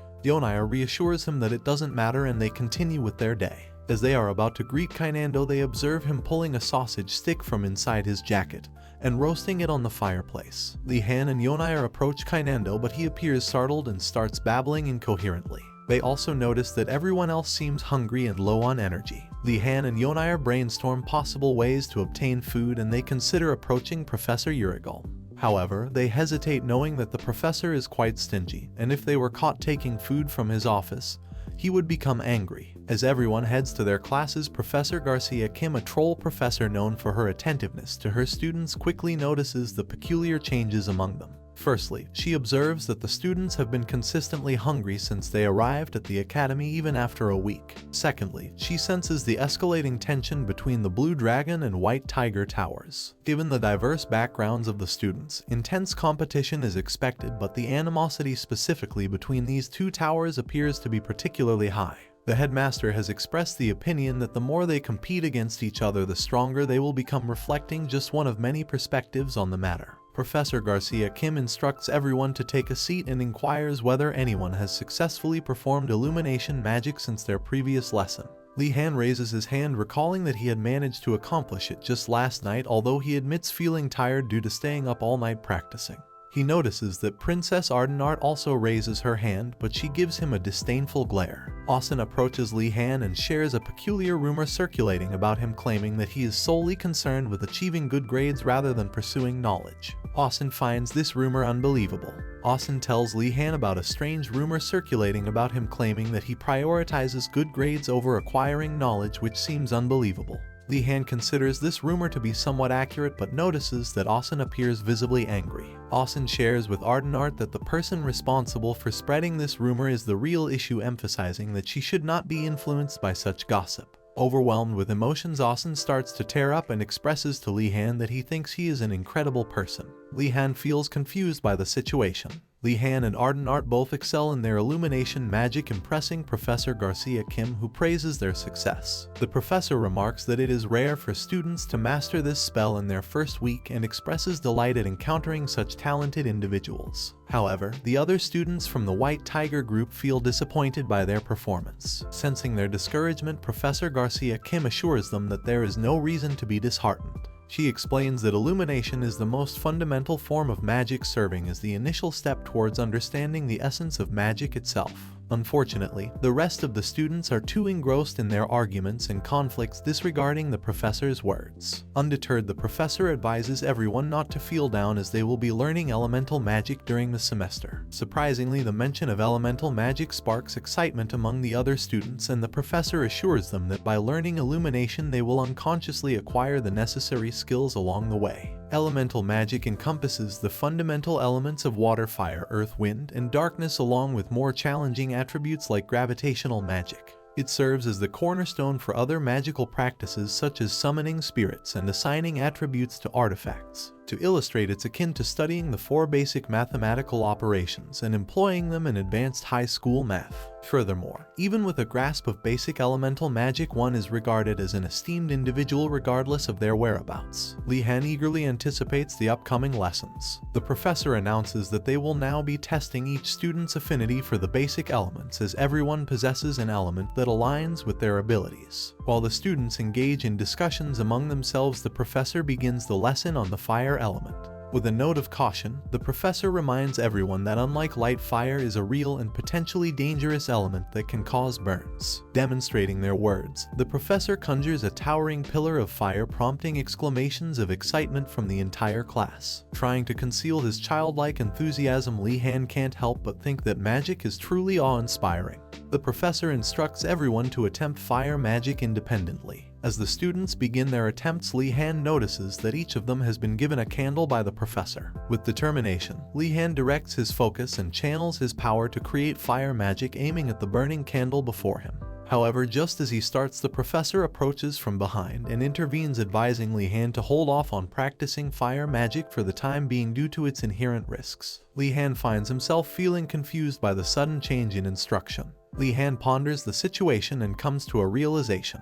He reflects on his previous experience with the intense brightness of light which caused him discomfort, and realizes that if he can't control light properly, he would be left blinded. On the other hand, he acknowledges the explosive nature of fire and understands that it is something he cannot even begin to consider handling. Sensing Li Han's thoughts, the professor assures him that they will explore fire magic once his senses have become more refined. In the meantime, the professor suggests that Li Han focuses on practicing water magic as it poses less risk. Kang feels a tinge of sadness, believing that water magic lacks the versatility of the other elements. Austin expresses his jealousy towards Li Han receiving special attention from the professor, and in his frustration, Li Han internally wishes for Austin to remain silent. Professor Garcia Kim advises Li Han to start learning water magic instead of fire magic. Although Li Han is disappointed, he decides to give it a try. He focuses his power on a bowl of water while thinking about his desire to learn fire magic. Suddenly, the water in the bowl rises and forms a beautiful whirlpool. The other students are shocked and amazed that he achieved it in only 3 attempts. Professor Kim is highly impressed with Li Han's performance and suggests that he may have a natural affinity for the water element. The students from the Blue Dragon Tower are greatly impressed, while those from the White Tiger Tower feel disappointed and angry. The professor reassures them that there is no need to be impatient, as each student possesses an affinity for a specific element just like Li Han. Students who have grown up in smithies tend to have a natural affinity for fire. Similarly, students who have lived near rivers or seas often develop a strong connection with water. Meanwhile, those who have grown up in regions characterized by strong winds may have an innate affinity for the element of wind. Professor Garcia Kim explains that the more familiar students are with their corresponding element, the easier it becomes for them to visualize and manipulate it. Li Han finds this concept perplexing since he doesn't have a strong familiarity with water. As he ponders this, ardent art glares at him, causing Li Han to lose focus and accidentally drop the floating water whirlpool onto himself. Despite the mishap, Professor Kim commends Li Han's efforts but advises him to avoid distractions in the future. Blushing with embarrassment, Li Han admires Professor Garcia Kim, considering them to be the beacon of light in the school. The professor instructs Li Han to attempt the magic again and maintain its form until the end of the lesson, considering that Li Han has an unlimited supply of mana. Li Han perceives this as a form of physical punishment and begins to think that the professor herself is also a bit eccentric, just like the rest of the academy. Sustaining magic for an extended period proves to be mentally demanding, akin to walking on a tightrope. However, the professor believes that teaching Li Han in this manner is necessary due to his boundless mana reserves. Li Han's exceptional talent is evident from his ability to create a massive water ball in just 3 attempts, surpassing normal explanations. After the class, Li Han decided to talk to Professor Urigolm and share what had happened in Professor Garcia Kim's class. Li Han informed the professor that Princess had successfully manifested fire, and Yonair was also delighted to discover his affinity with the wind. On the other hand, Kainando almost burned his staff but remained fixated on water throughout the lesson. Professor Urigolm speculated that Professor Kim might have a liking for Li Han, which could explain her teaching approach towards him. While assisting Professor Urigolm in his vegetable garden, Li Han expressed some complaints. However, the professor reminded him that it was his own choice to help out in exchange for food. Then Professor Urigolm inquired if Li Han had any conflicts with the White Tiger Tower. Li Han replied that things were not going well with them, and the professor remarked that it was the same as last year. The professor advised Li Han to ignore any provocation from the White Tiger Tower and suggested focusing on practicing magic instead. Surprisingly, Li Han disclosed that he had already been in a fight with the White Tiger students, leaving the professor shocked. Li Han told Professor Urigolm while helping him out in the vegetable patch that he had already fought with the students from the White Tiger faction. This revelation surprised the professor. He mentioned that it was unusual for fights to break out in the first week and asked Li Han how the fight happened. Li Han proceeded to explain what had occurred during the swordsmanship class, leaving the professor shocked as to why Li Han was taking that class and encroaching on their territory. Li Han described how he managed to handle 3 students at the same time, which further astonished the professor. Eventually, Li Han decided to stop working for the day, prompting the professor to offer to make him some food. The professor speculated that Li Han might come after him once he became the Empire's top swordsman, so he thought it would be wise to be kind to him. After enjoying the meal and cleaning up, Li Han noticed the beautiful cabin and inquired if the professor took care of everything on his own and what had happened to the other people. The professor replied that everyone had run away because they were lazy. Observing the empty field nearby, Li Han asked if he could cultivate and grow something there. The professor gladly agreed and asked what he wanted to grow. Li Han mentioned that he was considering growing cabbage or spring onions. Surprised, the professor asked if Li Han planned to sell the produce. Li Han wondered how the professor knew about his intention to sell and asked if the seniors had also done the same.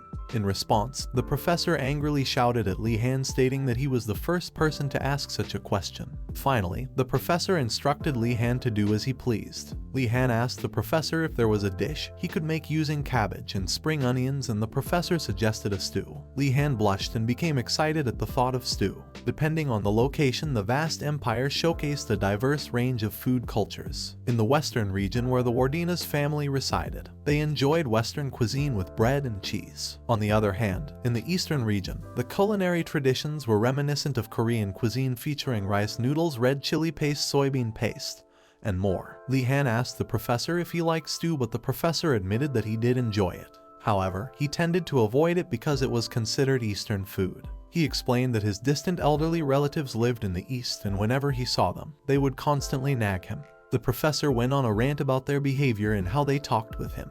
When Li Han asked if he needed to come and work on the weekend, the professor replied that he wouldn't have time to do so. He explained that the students who had been starving for a few days would find a way to eat and survive. The Black Turtle Tower would find fruit, the White Tiger Tower would hunt, and the Blue Dragon Tower, though slow, would eventually find a good solution after a few days. Li-Han inquired about the Phoenix Tower, but the professor excluded them from the discussion, stating that they were not the ones to be swayed by hunger. The Phoenix Tower consists of children from the Order's disciples. Although they have been trained to live frugal lives in the temple, they only resort to prayer when they find themselves in dire circumstances. Li-Han makes up his mind to go hunting with his friends over the weekend. If he ends up in another fight, he resolves to gather a greater number of people than his opponents have. Li-Han decides that he should go hunting with his friends this weekend. Furthermore, if he ends up in another fight, he will ensure that he has more people with him than his opponents. Professor Urigulm advises Li-Han that the White Tiger Tower might opt for a different approach and flee instead.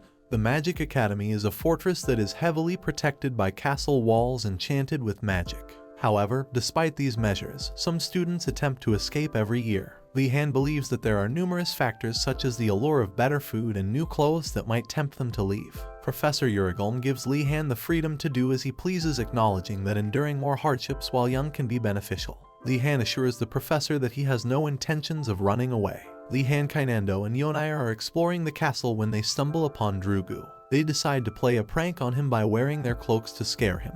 However, Drugu quickly recognizes Li-Han and they all laugh about it. Eventually, they arrive at an empty classroom and draw open the curtains. Li-Han takes the opportunity to express his concern to Drugu. He explains that the other white tigers already have a negative perception of Drugu, and he worries that if he and his friends appear friendly towards Drugu, it may create misunderstandings among the other tigers. Li-Han proposes to Drugu that he becomes his spy. Drugu initially finds the title dishonorable, but Li-Han explains that Drugu had already agreed to inform him if Moradi engages in any suspicious activities. Drugu asks if there's a more honorable title, but Kainando suggests that spy is a fitting description. Drugu glares at Kainando, causing him to retract his statement. Li-Han emphasizes that he intends to uphold honor and justice, and therefore he will take on the role of an internal informant even if it means being lonely in his fight against injustice. Eventually, Drugu agrees to become the internal informant. Li-Han gathers everyone together and urges them to get down to business. The purpose of gathering them early on a weekend morning is to devise a plan to escape from the academy. Kainando and Yonai are enthusiastic about this idea while Drugu questions Li-Han's seriousness. Li-Han realizes that he needs to explain his reasons to Drugu, but before he can do so, Drugu reveals that he was also contemplating the same idea. Despite being from a knight family, Drugu still possesses a noble nature. The students of the Tiger Tower have not experienced starvation, which makes it even more challenging for them to endure such hardships. The students of the White Tiger Tower make plans to go hunting outside the tower, but their intentions are interrupted by the arrival of Moradi, who advises them to reconsider. Moradi reveals that the wild boar Wardina's killed had been purposely released by the alchemy instructor. If they wish to hunt such dangerous creatures, they will need to venture further and deeper into unfamiliar territory. Curious, everyone turns to Moradi and asks if she has a plan. Moradi confidently declares that not only will they successfully leave the academy, but he will also ensure that the value of such meat becomes insignificant and unworthy of consideration. Everyone turns to Moradi and asks if she has a plan. Moradi confidently declares that not only will they successfully leave the academy, but she will also ensure that the value of such meat becomes insignificant and unworthy of consideration. The students of White Tiger Tower get excited and Moradi reveals that she already has the way out in her head. She warns everyone that her commands will be of top priority, and if they do anything useless or ruin her plans, she won't let it slide. With that said, Moradi leaves and Drugu overhears everything while hiding. Drugu meets up with Li-Han and his friends, and Drugu reveals all the details of the plan to them. Initially, Li-Han had been considering spending some time searching for a way to escape, as it was evident that escaping would be challenging given the instructors' personalities. However, Moradi's declaration catches his attention.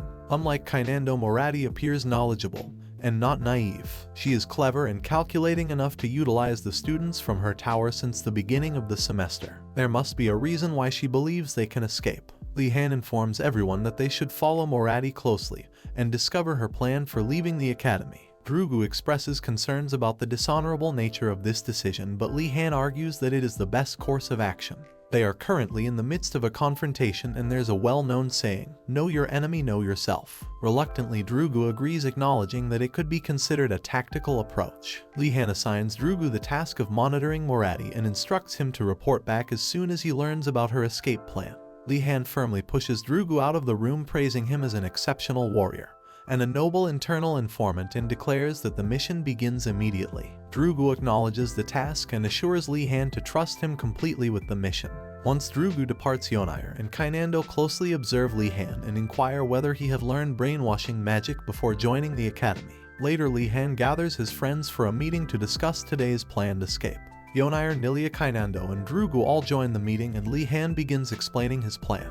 To Nilia's surprise, she learns that they are planning an escape and she starts shouting at Li-han. Nilia expresses her belief that they were simply going on a hunt. Li-han manages to calm Nilia down and reassures her that he does indeed have a plan. Nilia gradually calms herself, realizing that someone like Li-han from the Wardina's family would undoubtedly have a plan and be different from others. Nilia, feeling uncertain, asks Li-han about his plan. Li-han holds up a poorly drawn picture of Moradi and explains that among the students in the Tiger's Tower, only Moradi knows how to escape.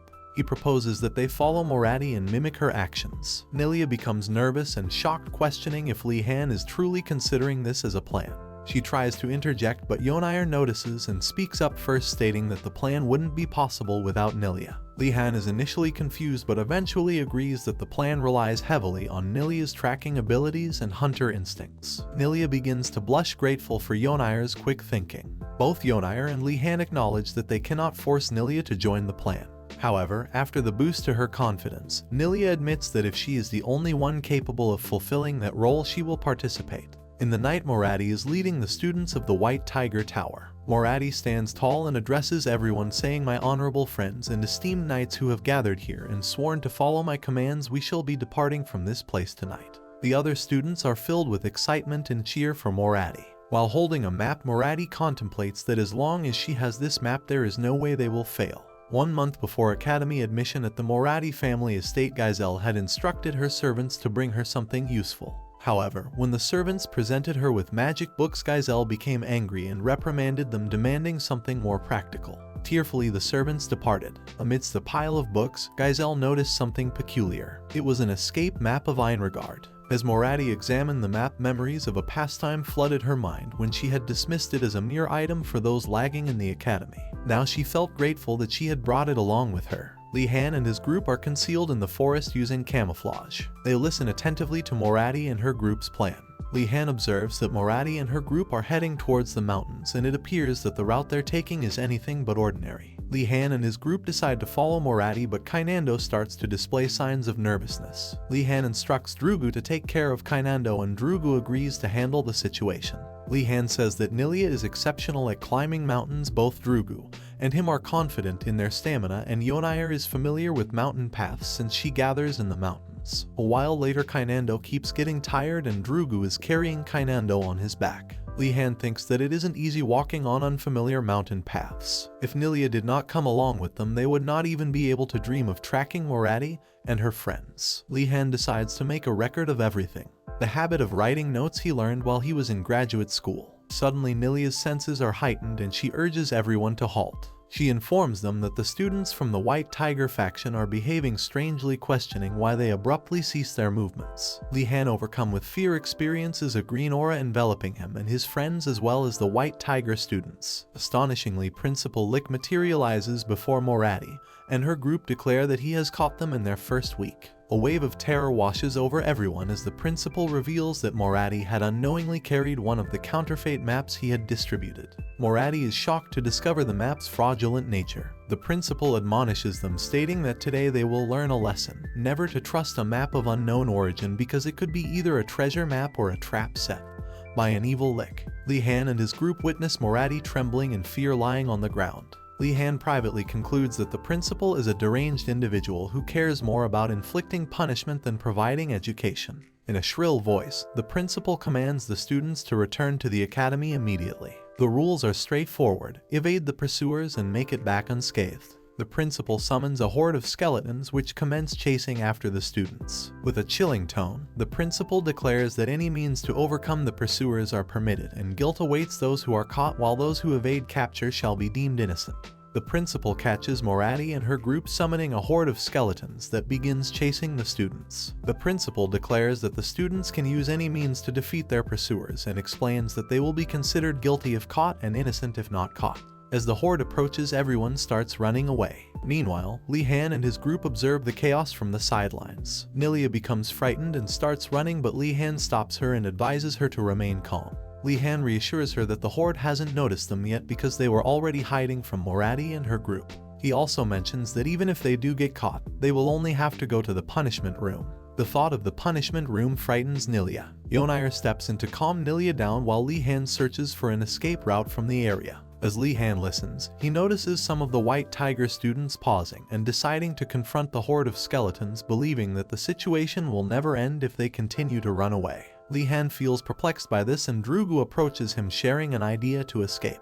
Drugu suggests that they set aside their differences and unite their strengths to find a way out together. Li-Han agrees with Drugu, but instead of following the same approach, he suggests a different strategy. He proposes that while the other group engages in combat, their cooperation strategy will involve searching for an escape route. While Li-Han searches for an escape route, he notices the Lick floating above, continuing to summon pursuers. He realizes that Principal Lick never had any intention of allowing them to escape.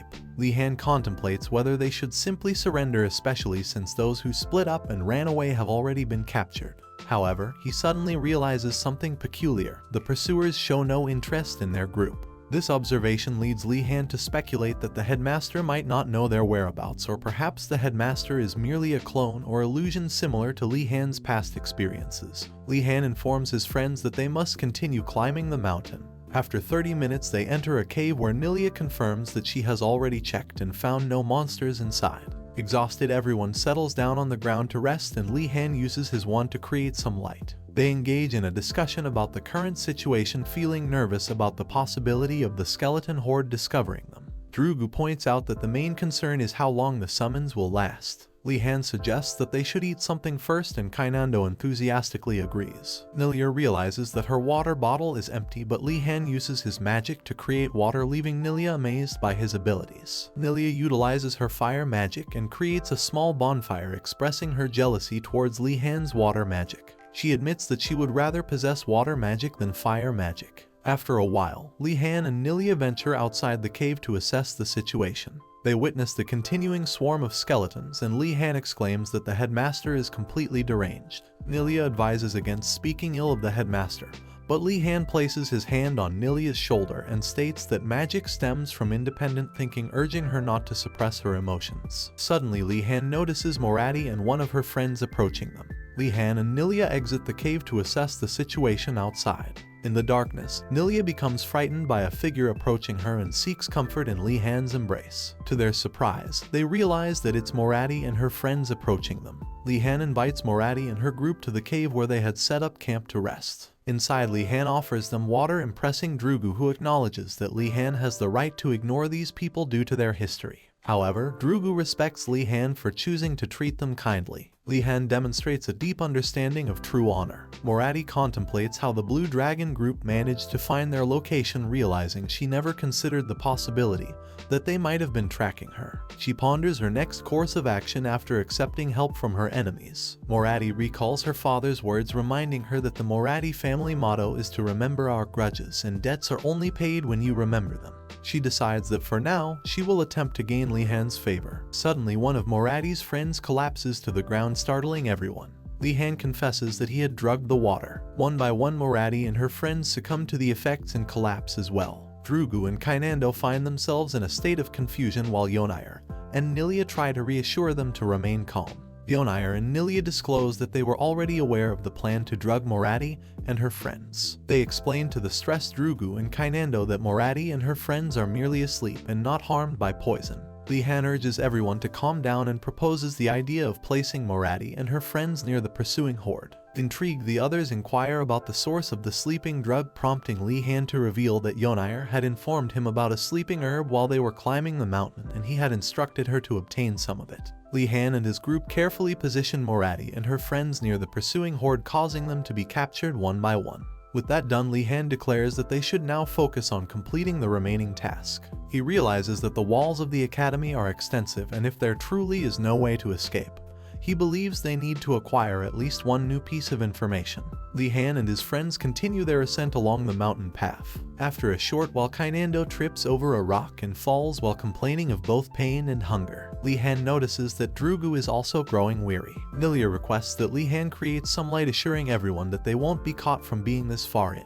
Nilia explains that their exhaustion is likely due to walking in the darkness. Understanding the situation, Li-han decides to use his magic and conjures light from his wand. As they resume walking, they are startled by a voice that suddenly emerges. The voice politely asks the young students to turn off their lights as it has disrupted their sleep. Fear grips everyone, and Li-han notices a massive tree ahead of them from which the voice seems to originate. The voice declares that it will be the one asking the questions. While hiking the mountain, Li-han and his friends start to feel tired. Li-han decides to create light from his wand to help them see better. As they resume walking with the light, they suddenly hear a menacing voice that frightens everyone. The voice instructs them to be quiet, and Li-han notices a huge tree in front of him. The tree speaks and declares that it will be the one asking questions now. If they answer correctly, the tree will treat them as guests, but if they answer incorrectly, they will be considered uninvited. Li-han feels nervous about the situation. The tree proceeds to ask the first question. A certain dwarf lit 5 candles late at night, but 2 of the flames were extinguished due to a strong wind. The dwarf got angry and blocked off all the windows in the room. In that case, how many lit candles are left? Li-han confidently suspects that the question posed by the tree is a trap. He considers that one might initially assume there are 3 lit candles, but in reality, the flames will gradually extinguish over time. By morning, the number of lit candles remaining will be lower. However, before Li-han can complete his thought, Kainando interjects and confidently declares the answer is 3. This causes Li-han to become angry with Kainando for interrupting. Surprisingly, the tree affirms that Kainando's answer is correct, leaving Li-han confused and puzzled. The tree declares that it will now treat them as guests, but expresses disappointment in ending the challenge so soon. It announces that it will present a gift to the student who answers the next question correctly. The tree presents another question to the group. It describes a person who starts as huge in the morning, shrinks at noon, grows larger in the afternoon, and ultimately disappears when night falls. The group ponders the question, but Li-han confidently asserts that the answer is a shadow. Surprisingly, the tree confirms that Li-han's answer is correct. Everyone asks Li-han how he knew the answer. Li-han recalls a story he had heard repeatedly in his previous life. It was the riddle that Oedipus, the king of Thebes, had correctly answered. Strangely enough, even though the story may change slightly each time it is passed down, the answer provided by humans remains consistently similar. The tree warmly welcomes Li-han and his friends, and a multitude of fairy-like spirits emerge from its branches. One of the branches lowers down, carrying a bucket filled with bubbling green liquid. The tree acknowledges that they must be tired after such a long journey and offers them a drink. Li-han takes a glass, fills it with the liquid, and takes a sip. Instantly, he feels a refreshing sensation, as if all the fatigue accumulated in his muscles has been lifted. It's akin to the feeling of drinking cold water after running at full speed on a hot summer day. The tree, however, expresses a need to know more about their identities and asks for their names. Li-han introduces himself, giving his name, and when asked about his family name, he proudly responds that it's Wardina's. The tree reacts with surprise and shock when Li-han mentions only his given name and not his family name. Despite this, the tree foretells that Li-han will undoubtedly become a great mage. Li-han proceeds to explain their current predicament to the tree, seeking its guidance. The tree reveals that there is a way to escape their situation, but it is an endeavor beyond the capabilities of new students like them. Additionally, the tree warns them about the powerful magic surrounding the castle walls. Any reckless contact with the enchantment would bring suffering upon them. In keeping with its promise, the tree presents Li-han with a special gift, a magic staff. To a mage, an artifact is akin to an arm or a leg, and among such artifacts, a magic staff is considered a necessity. The new students express great dissatisfaction with the provisions provided by the academy. However, today the tree bestows a gift upon Li-han, a magic staff. This marks him as the first student to receive a brand new staff. The tree inquires about Li-han's impressions of the gift. Li-han shares that it feels warm and teeming with life. Perceiving something extraordinary in Li-han, the tree recognizes that he is no ordinary boy. It acknowledges that the staff possesses a spirit, and at his young age it should have been difficult for him to sense its mana, a testament to his exceptional abilities. The tree informs Li-han that he will gradually discover the powers of the staff as he uses it, allowing him to naturally understand its capabilities. It declares that it's time for all of them to return. Pushing everyone back, the tree warns Li Han against using his magic in this vicinity as it would awaken the nearby trees. After exiting the area, they find that all the undead creatures have vanished. As dawn breaks, they descend the mountain. Exhausted, Li Han drags his weary body and collapses onto his bed. Suddenly, Austin rushes in shouting and waking Li Han abruptly. Austin urgently reveals that something important has arisen. The headmaster is calling for everyone to gather outside. Li Han feels nervous but realizes that he needs to maintain composure and act normally. Everyone gathers outside and is greeted by a festive scene with colorful decorations and tents. Li Han observes the atmosphere and realizes that it doesn't seem like the headmaster is attempting to discover the identities of the students who escaped. Instead, he senses a celebratory mood. The headmaster arrives and announces that the priests of their empire have visited for the weekend, prompting the crowd to applaud. Engaging in conversation, the headmaster discusses the need for a larger budget to excavate new ancient magic. However, the priest he is talking to explains that it's not within her jurisdiction to grant such requests. Li Han notices this situation and is struck by a strong sense of familiarity, as if he has seen the same scenario in his previous life. The priest warmly greets the students, seemingly ignoring the headmaster. She acknowledges that they are merely humble servants representing various orders and expresses their joy at being able to introduce their orders to everyone present. Li Han discerns that these priests are not ordinary. Their mana is extraordinary, possessing incredible power. Unexpectedly, the headmaster approaches Li Han from behind and reveals that the mana of these priests is so exceptional that it is referred to as divine power. The headmaster recognizes that Li Han possesses the ability to sense mana. Encouragingly, he advises Li Han not to conceal his talent but instead to embrace it with confidence. The headmaster engages in conversation with Li Han. As Li Han observes the food being served, he inquires about any specific dishes that the headmaster would recommend. In response, the headmaster asks if Li Han has plans to join multiple orders. The headmaster speculates that Li Han might aim to join several groups and then exploit them for personal gain. Impressed by Li Han's capabilities, the headmaster acknowledges his remarkable potential. At the festival, the headmaster and Li Han are engaged in a conversation. The headmaster suggests some options to Li Han after noticing his interest. Firstly, he recommends the Prasinga Order, which is a group that upholds the principle of self-sacrifice. They would certainly welcome Li Han warmly. The next suggestion is the Colosso Order, where they worship a god who favors chaos and change. It doesn't matter if one believes in other gods or not, as they are open-minded. Lastly, the headmaster mentions the Capolio Order, dedicated to the worship of the god of swordsmanship. Considering Li Han's unique personality, they would likely welcome him. After offering his suggestions, the headmaster bids farewell and Li Han expresses his gratitude for the recommendations. The headmaster informs Li Han that he must go meet with some students who are currently in the punishment room. He expresses his hope that Li Han will make a wise decision regarding his choice. Suddenly, the headmaster vanishes in a shimmering green aura. Yonair approaches Li Han and inquires about his plans. Li Han replies that he is considering visiting the Prasinga Order first, followed by Colosso and Capolio. As they continue their conversation, Li Han notices a basket in Yonair's hand and asks her about its contents. Yonair takes out a sandwich from the basket and offers it to Li Han.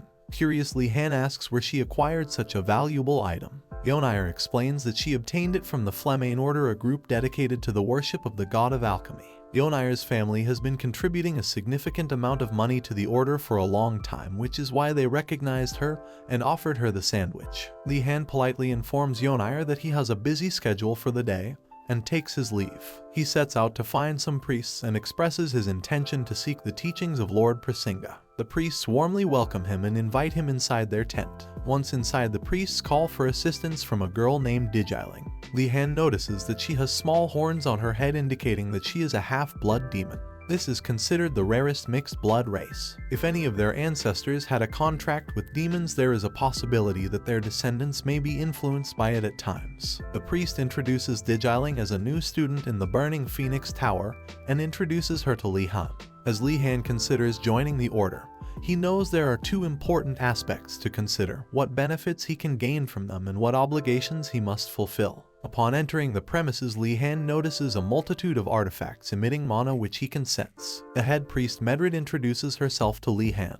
Li Han observes that Medrid leaves deep footprints on the ground and possesses a small elderly-looking body. Medrid reassures Li Han not to be surprised, explaining that it is due to a cursed artifact she is wearing. The artifact increases the weight of her body several times over. Curious, Li-han asks her why she would wear something like that. Medrid responds by stating that it is done in devotion to Lord Prasinga. Lord Prasinga, who bore the burden of the world's pain alone, encourages his followers to share in that suffering by wearing cursed artifacts. Medrid unveils a chest and explains that she has prepared an artifact as a welcoming gift. Li-han contemplates who would willingly wear a cursed artifact, but then he realizes that his only weakness is his excessive mana and wonders if the artifact could assist him in managing it. Curious about the contents of the chest, Li-han inquires Medrid about the specific artifact inside. The priest Medrid brought out a chest and mentioned that she had prepared an artifact as a welcome gift. Li-han realized that his main weakness was having an excessive amount of mana, and he wondered if the artifact could help with that.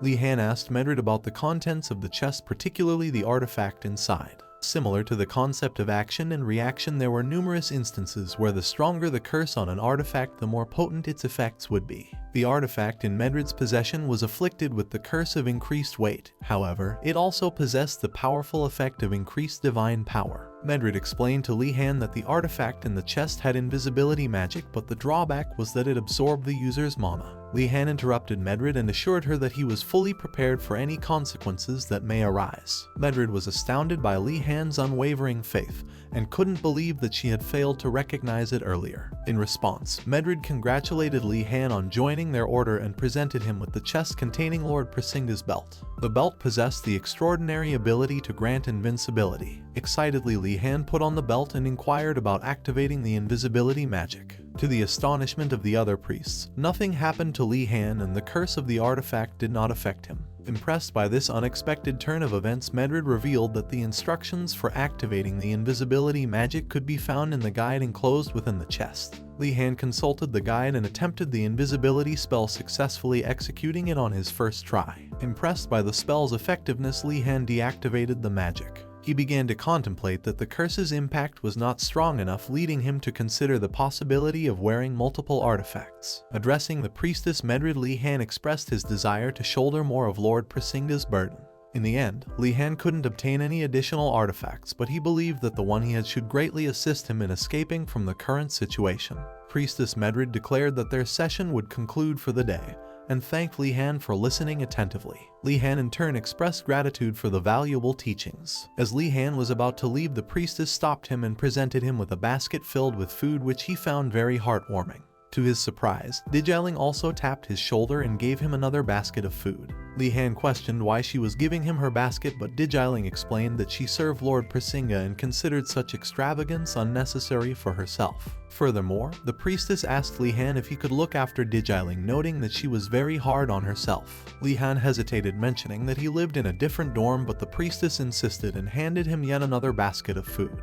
In the end, Li-han agreed to help and took on the responsibility of looking after Dijiling. Li-han arranged to meet up with Dijiling outside and they engaged in a conversation. Curious about how she spends her free time, Li-han asked Dijiling about her activities. She explained that they all engage in prayers within their rooms throughout the day, including morning, afternoon, and night. Some of them even venture into the forest or the mountains for overnight prayers. When Li-han expressed concern about being out late at night, Dijiling reassured him that they were allowed to do so due to the unique circumstances of their dormitory. As they talked, Li-han had a realization that wearing priest's robes would enable him to move around more easily. Seizing the opportunity, he asked Dijiling if she could provide him with a set of priest's robes. Dijiling agreed to bring him the robes the next time they met. Li-han started using his innate ability to manipulate Dijiling with his sweet words. He lied that he wants to understand Lord Prasinga's will, and that's why he wants the priest's robe. In reality, he wanted the robe to move freely during the night and escape the academy. When Li-han asked Dijiling about what she eats and if she has enough food, she told him that she is satisfied with what she has. Li-han suggested to her a very good idea that she should eat with him occasionally, as this way she can keep the priestess away from getting worried about her. Dijiling accepted this idea, while Li-han thought to himself how he will turn into the grandmother who feds her nephews during holidays. On the other hand, the alchemy professor was enjoying the tea in the teacher's meeting room with other teachers. He asked the headmaster why he has gathered all the teachers. Professor Garcia told him that it is definitely about the basic writing training course. She further asked the headmaster if the lecturer has been decided for the course. The alchemy professor inquired about Professor Vendazal, who was going to teach the course, but was disappointed to know that he got missing while looking for a unicorn. The headmaster, who was listening until now, interrupted their conversation and told everyone that he has already found a replacement for Professor Vendazal. While all the professors started praising the headmaster, Professor Urigolum asked about the professor who replaced him. The professor announced that the replacement teacher is Lightning Steps Zedar, while Garcia and other professors praised her as she is a very famous adventurer and has explored the wilderness within the Empire. Professor Urigolum was not happy. He started ranting as he mentioned that the replacement teacher is none other than his aunt, and she has always nagged and annoyed him, but the headmaster told him that she is one of the best teachers and dismissed the meeting. Now it was time for the students to attend the basic writing class, and all of them gathered at the venue. Everyone was looking forward to this class and was excited, as Li Han was wondering how everyone is already familiar with this course and was expecting the course to be peaceful. A huge bird started approaching from up above the sky. Everyone started panicking as they saw the bird coming towards them. The bird started following Kainando, and before he could do something, the bird held him in his claw. Li Han asked everyone to calm down and crouch low so that they don't grab the bird's attention. Li Han wondered how he is not even surprised to see such a thing, as similar wicked things keep on happening in the town. One student started shouting at the headmaster on his own as he stood up and shouted how the academy is known to be the best, but still their security is lacking like that. When another student with shiny silver hair was moved to keep the other one still, the huge bird came again and took him with his other claw. At first, Li Han got confused as he saw the bird ignore the one with black hair in the forward and grab the one behind him. Li Han finally realized that the bird is getting attracted by their hair color and grabs anyone it finds shiny. He further suggested everyone cover their head too.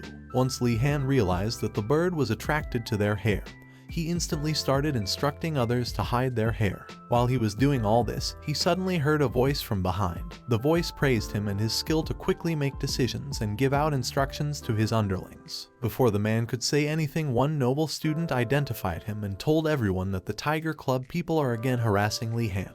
The man tried to defend himself, but the students did not pay attention to him, even though he said that he is not involved with Morati's side. The princess spoke by herself and told everyone that the man was safe. The students calmed down to see that the princess herself is defending that man when Li Han asked her if she knows him by any chance. The man told everyone that his name is Rowena and he serves her as her knight. Li Han then realized how there are many loopholes in the rules and the princess has used one of them. Even though bringing a servant is not allowed in the academy, the servant can always come in disguised as another student. Rowena approached Li Han and asked him a favor. He asked him to lead the students and defeat the huge bird. Li Han was shocked to hear this. He was completely against the idea, when suddenly the other students from his class came to him and told him that they trust him and he is the right person to lead them, as well as defeat the bird. All the students started cheering for him and he had no choice but to agree, even though he knew that nothing good ever comes out of becoming the leader. While looking at all this, Rowena went a few days back in his mind when he realized that the leader of the Blue Dragon's Tower is Li Han instead of the princess. He was shocked because he knew that she has the potential to become a leader even before she joined the academy. He decided to go by himself and explore the reason for such a happening.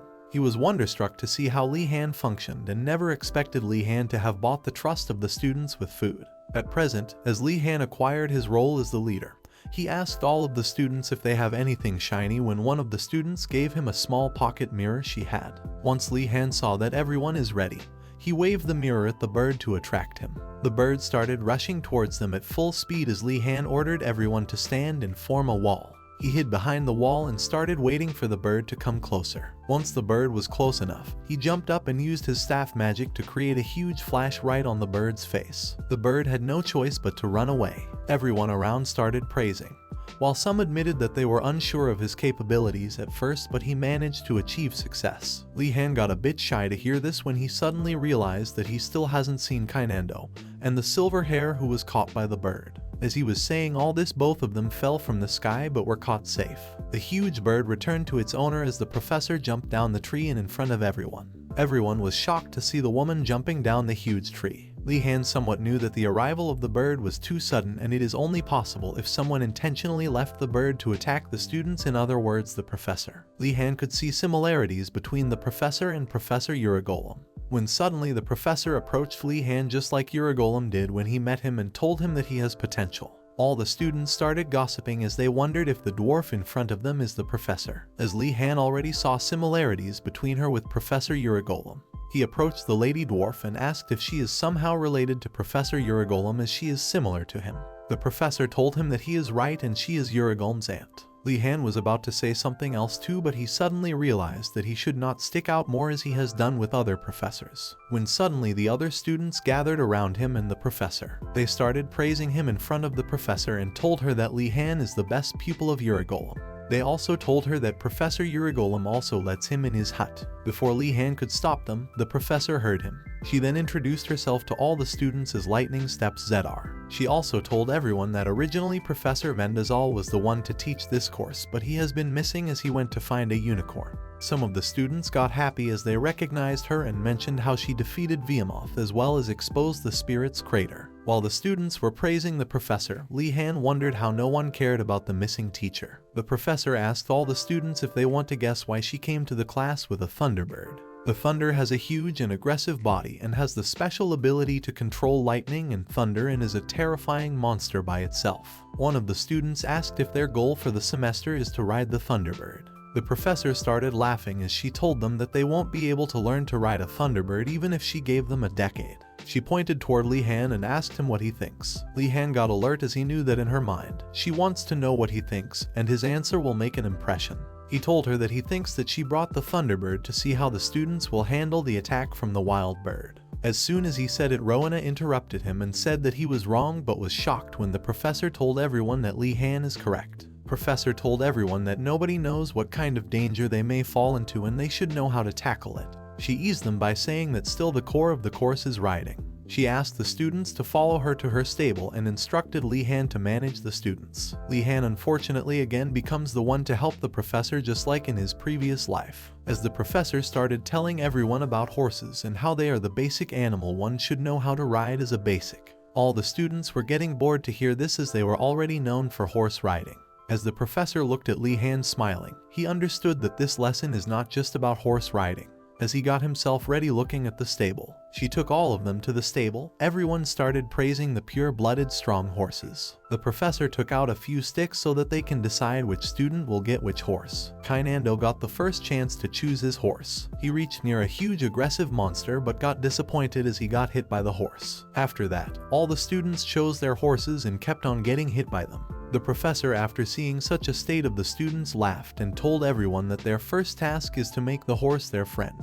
All the students were calling the professor to mean to give such a task, but the professor told them that they will get friendly if one takes care of them with love. The students were still really confused about how they will calm down the aggressive horses. Li Han realized that there must be something hidden in her. He decided to pick the gentlest horse of all. As he was thinking all this, the professor caught him from behind. She asked him to follow her as she took him to a really beautiful silver horse. She mentioned that she can't let his nephew's favorite student have any horse. As the students started thinking that the silver horse is the gentlest one, the professor corrected them as she mentioned that they are correct, that the horse is a good one, but it is also the most aggressive one of them all. She further told everyone that the horse is picky and it's easier to handle a monster than this horse. Li Han started regretting getting in the spotlight as he realized that he has to do a harder task for no reason at all. Once the class was over, then the professor went to meet her nephew Professor Uragulm. Uragulm greeted her awkwardly as well as respectfully. She entered his house to have a tour of his home. As the professor was about to close the gate, he saw Li Han standing in front of him. When he asked Li Han why he is there, Li Han told him that he guided her to his house as she requested. Professor Lightning started complaining about the cleanliness and all the dust in the house, as well as blamed this being the reason why Uragulm is unmarried. As she started poking into his married life, and Uragulm diverted the conversation to lunch. Pitying the professor's look, Li Han also supported him. Listening to this, Professor Lightning announced that she will cook Eastern style today. Even though Uragulm hated the Eastern culture, he didn't interrupt as he feared her. While both Uragulm and Li Han were sitting at the dining table, Uragulm suddenly noticed the forest spirit leaking out of Li Han's robe. He showed the professor his new staff when Uragulm asked where he got that from. Li Han made a story that he coincidentally reached the forest where he coincidentally met an oak tree where he coincidentally got this staff. Both the professor understood that it was an attempt to escape from the academy, but they didn't say anything. Uragulm asked Li Han if the oak tree, asked him the riddle and told him that the oak tree is famous. Li Han got excited and asked the professor if there is some special skill of the staff as the oak tree mentioned. Suddenly Professor Lightning appeared from somewhere and told him that oak staff has a special skill. and it is aiding in farming. Li Han was disappointed to hear this as he was expecting to get invincible using the staff. Urigolem added that as he was planning to start a farm, the staff will help with it. When Professor Lightning asked him what he wants to grow, Li Han replied anything edible as his only goal was to sell it away, after which she agreed to help him with it. She then instructed him how to grow potatoes and sweet potatoes. As Li Han planted the sweet potato plant, it started to grow instantly at a very high speed because of the forest spirit. Everyone in the Blue Dragon house was really hungry as without Li Han they had no source of food with them. They were all roaming in the common room in hunger when Li Han appeared in the room as a hero to save them from dying. He brought a lot of vegetables, cheese, and milk for them from the hut of Urigolem and his farm. He told everyone that this was all possible because of Lightning Step's professor. The students in the room started praising him and his family for his deed as Li Han started feeling as if he is the mother bird while the others were baby birds waiting to be fed. He told everyone that he knows that they must be hungry and he will make them soup. Everyone kept on watching him as put a pan on the fire and started cooking using all the ingredients. One of the students called him an experienced alchemist as she saw him playing with all the ingredients. Once the food was ready, he asked everyone to gather with their bowls. While Li Han was serving the soup to everyone, one of the students approached him and asked for a favor. He asked him to go and serve a bowl of soup to the princess as well. Li Han went to the princess and offered her a bowl. He asked her not to worry and everyone got their share. She was a bit confused to see him at first, but once she sipped the soup, she was wonderstruck. She liked the soup a lot but decided to keep a poker face. Just before closing the door, she thanked Li Han and told him that she will repay the favor. When he came back from her room to the common room, the student asked Li Han her reaction and cheered up to hear that she liked the soup. The student asked him to further keep on doing this and promised to pay double the previous cost. Li Han instantly agreed to the offer as he heard about the payment being twice. He wondered how the students always keep caring for the royal family and pampering them. Later that day in the afternoon, Li Han went to attend the combat class alone as always. The professor at first gave him the same job as always to move the spirit ball in a circular motion.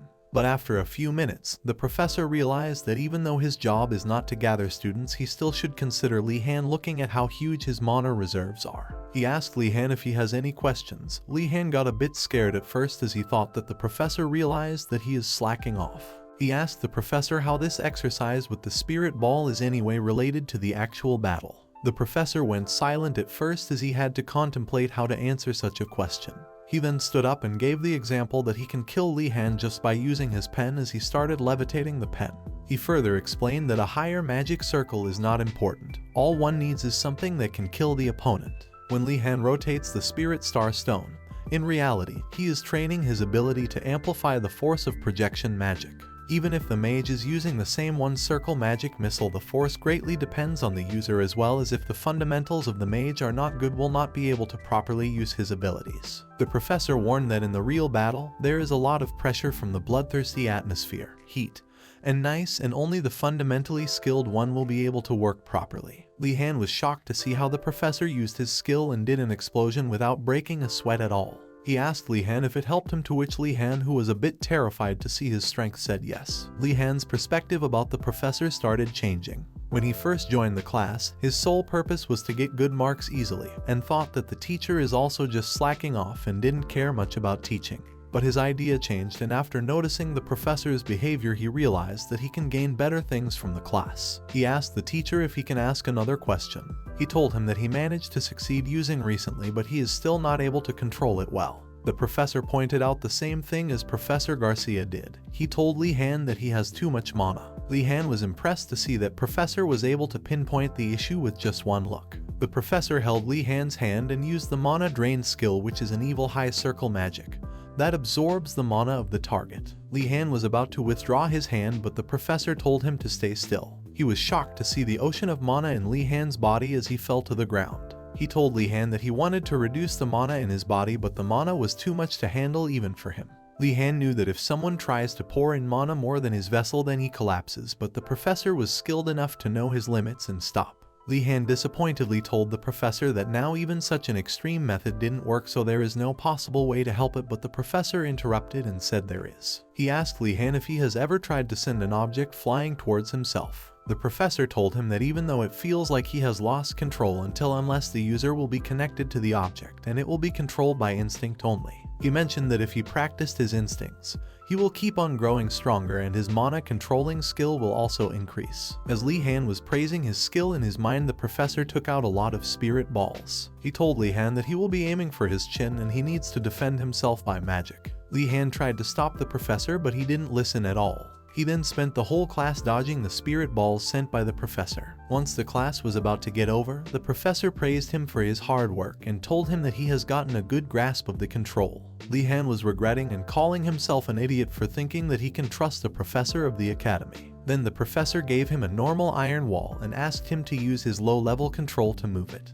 Before leaving, he told me that he should now train with the iron bowl instead of the spirit ball as well. His skills improved to a certain level. The professor will give him a similar trial but using the iron ball. The professor knew that he is the type of person who starts reacting more and powerfully when he is faced with a life and death crisis, and such types of people are the ones who become good battle mages. The professor decided that from now on he will teach Li Han more efficiently, turning him into a good battle mage. After the class was over, Li Han went to meet Dijiling as they planned. When Li asked her if she was waiting for too long, she denied it and further asked if something happened to him as he looked really tired from the class. Li Han asked her to don't mind it at all and nothing happened to him.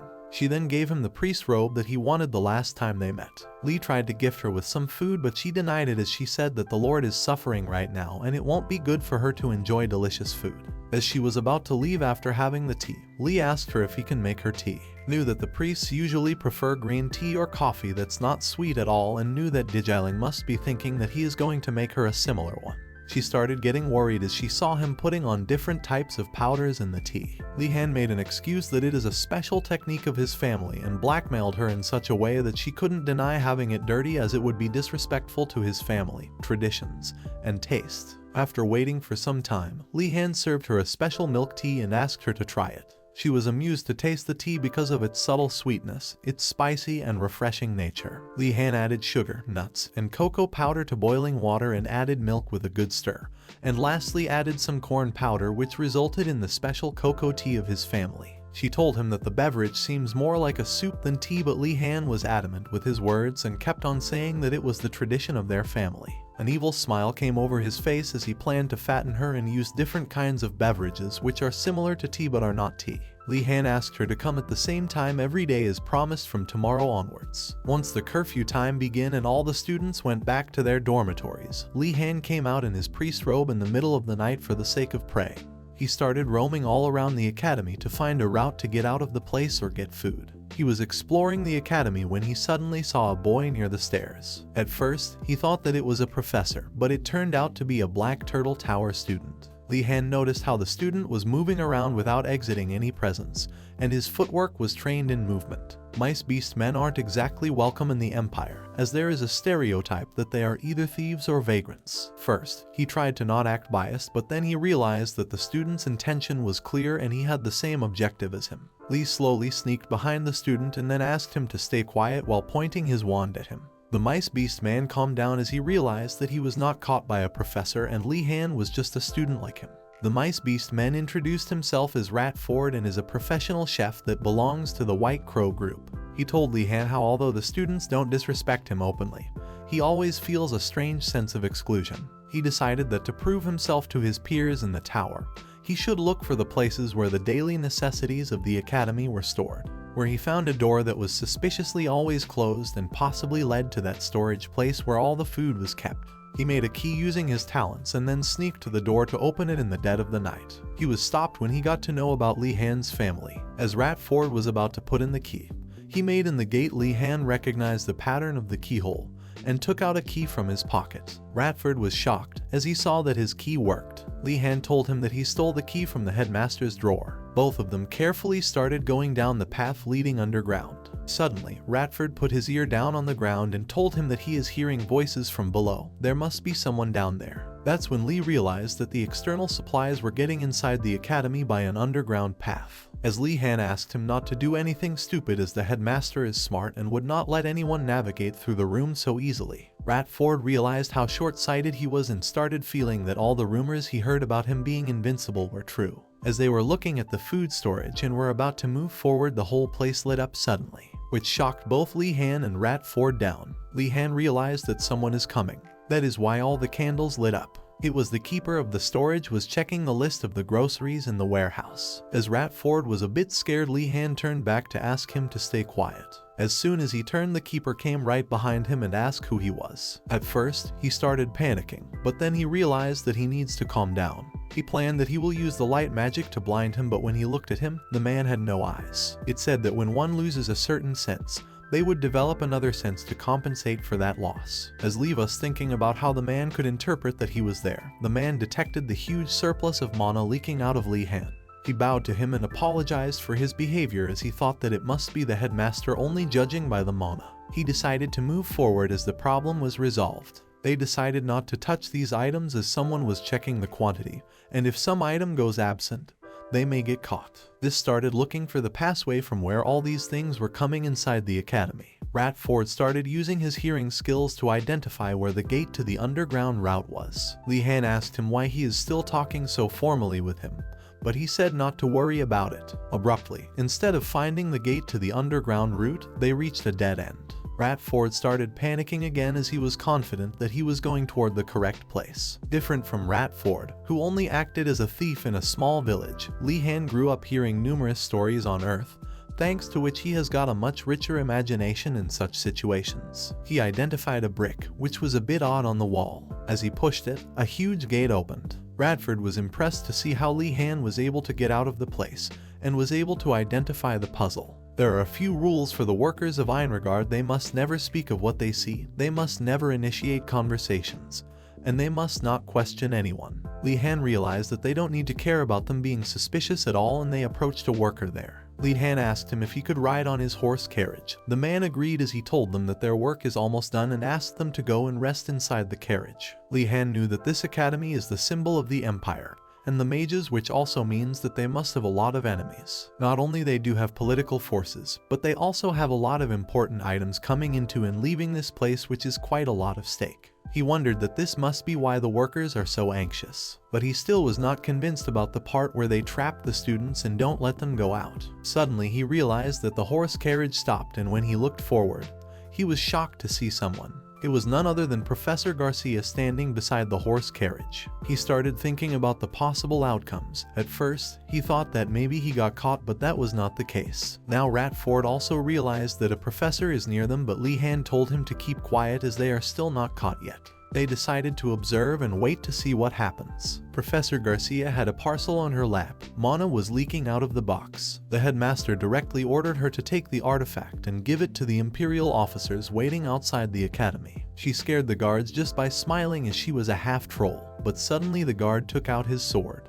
At first, Garcia thought that he drew his sword just because of her smile, but the guard told everyone to get alert as he heard warning sounds from the vanguard, and it is an emergency. After some search, they found two men around them wearing suspicious robes. They tried to lie their way out by saying that they are just merchants passing by, but the guards instantly caught their lie as they could sense the weapons they were hiding behind their backs. The bandits somewhat praised them for their ability to see through his lie. The guards all got alert with their crossbows, and on the sign of the captain they all shouted their arrows, but it didn't affect much to the bandits as they got stopped by the field around them. The bandit told them that they are helping the mages that are bringing the empire to its very end. He ordered them to put their weapons down and surrender to save the world. The bandits were no ordinary people, but the members of the anti-magic society who reject magic and bring terror to the world. As they rushed toward the guards to attack them, Professor Garcia came to the rescue. She instantly built a kind of barrier which prevented them from entering inside. While the guards started praising her for her work, she knew that this isn't even half good, as the opponents she is fighting are from the Twilight Dawn Squad.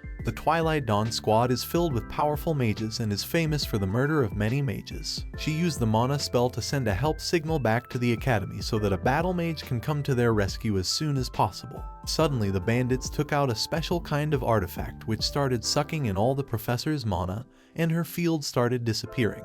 When the guards asked her what is happening and what is that thing sucking their magic, the professor told them that magic is not omnipotent, and there are certain ways to destroy magic, and the object is an ancient relic. Professor Garcia started panicking as the ancient relic could cost them their life. As she was trying to think of some way to fight back, one of the bandits attacked her from behind and she wasn't alert enough to dodge. While the professor thought that she is helpless now and is about to get hit, the bandit got hit by an invisible force and fell to the ground. Both the guard and Garcia were shocked to see this. They wondered who attacked him. Just 10 minutes ago, when the bandit group was introducing themselves, Li-Han was listening to all of it from the carriage. While Ratford was getting all worried about it, Li-Han was calm. He asked him to stay quiet and hidden as he went outside the carriage and told him that he has plans. He knew that the opponent is an anti-magic organization and it will cause them bigger problems if they don't do something about it now. He used the robe he received from the order and got invisible. At present, Professor Garcia was still confused about who hit the bandit and saved her. Li-Han finally gave it out and told her that he is the one who saved her. When the professor started asking various questions to him, he explained to her that he is using the invisibility magic and also told her that it is not the right time to ask all these questions. The professor also realized that this time is too crucial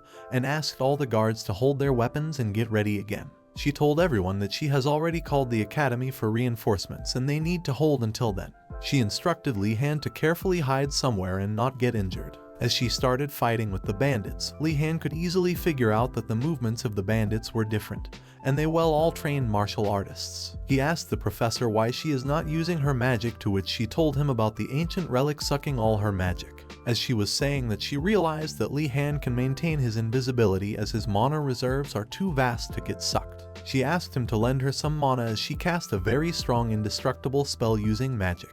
Everyone, including Li-Han and the bandits, were shocked to see such a strong magic.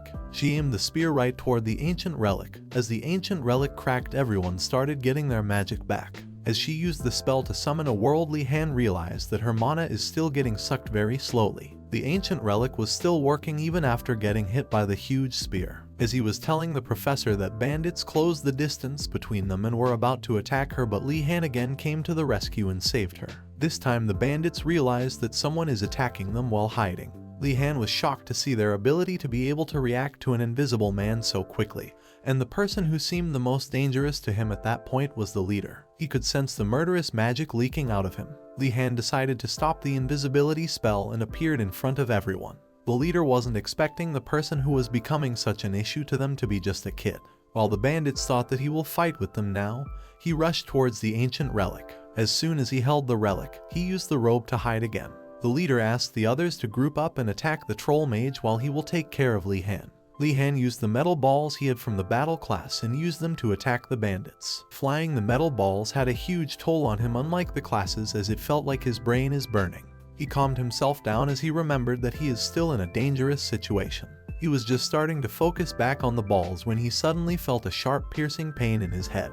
He overworked his mind to fly the metal balls as his nose started bleeding too. While Li-Han was sure that the reason for the nose bleeding was not insufficient mana, as he has a huge surplus of mana, he was not able to figure out the reason for the bleeding. He diverted his mind again back to surviving the bandit leader who was following him. The ancient relic again got active and started draining everyone. He tried to use the same metal balls, but it didn't work against the leader as he cut them from behind. The leader realized that he can follow the smell of the blood and also alerted the other bandits. Li intentionally cut one of the bandits using a sword that mixed the scent of the blood. One by one he killed all the bandits near him and only the leader was left. The man introduced himself as Garaksky and couldn't stop praising him for his awesome abilities as a mage. He announced to him that he will be taking Li seriously from now on, as he told him that even though Li thinks that he would be able to hide, but he can easily detect Li's breathing. He started using his sword skills and rushed at Li. Li realized that his swordsmanship was much lower than the leader's as he was witnessing his skills. Li tried to defend himself but fell by the force of his sword. While the leader thought that he defeated Li as he pointed his sword at him. He knew that he can't just die such a petty death at the hands of a mere bandit. Li remembered that he can use his aura to coat his sword. As Li already had an overflowing amount of mana in him, he decided to pour all of it in just one attack and diverted all the mana to his sword. Li stroked the leader of the bandits with all his wits. The attack caught him by surprise. He was not able to understand how Li was able to generate such massive power in just one swing of his sword. The leader, who was still lying on the ground, realized that they can't go down like that and he must kill Li. Li, on the other hand, was not able to move at all. He knew that this must be the side effect of using such a huge amount of mana. He started getting a bit worried as he saw that the leader started standing up. He came near him and was about to strike Li with his sword but fall to the ground. He was really glad to survive one of the biggest battles of his life, as also fall on the ground when he remembered about Professor Garcia. He was shocked to think that Garcia was able to handle so many soldiers all by herself as she ran to him. She told him that the most reliable reinforcement is on their way, as the headmaster himself was coming to the scene. Lee couldn't believe how happy he was to see the headmaster approaching them, after which he lost consciousness. Headmaster apologized to Professor Garcia as he put her in such grave danger. The professor of Battle Mage came there and told everyone that the leader's name was Garixay. He is quite influential in the Twilight Squad, as well he is so good at the battle that he is known as the Magic Killer. The headmaster took Garixay in his custody as he saw that he was breathing, but while taking him he saw the metal balls and realized that this doesn't look like a fight of a battle mage and it must be Lee. Professor Garcia told the headmaster that she would be in grave danger if Lee Han was not there, so he should let him off this time. The headmaster praised Lee and mentioned how it is really hard to use magic in such a tough battle, and he is a great battle mage. The headmaster was impressed to witness such a talented boy and started craving to have him. He wanted to do single succession for him, which means giving all his knowledge and everything else to one person. But Garcia interrupted and told him that if he tries that the king will come after him. He had no choice but to hold the plan off for now, as he summoned his dead soldiers to take care of all the things and to especially take the ancient relic in their hands. Here's the video ends. Guys, if you like this recap, then like the video. I will meet you in another video. Till then, bye.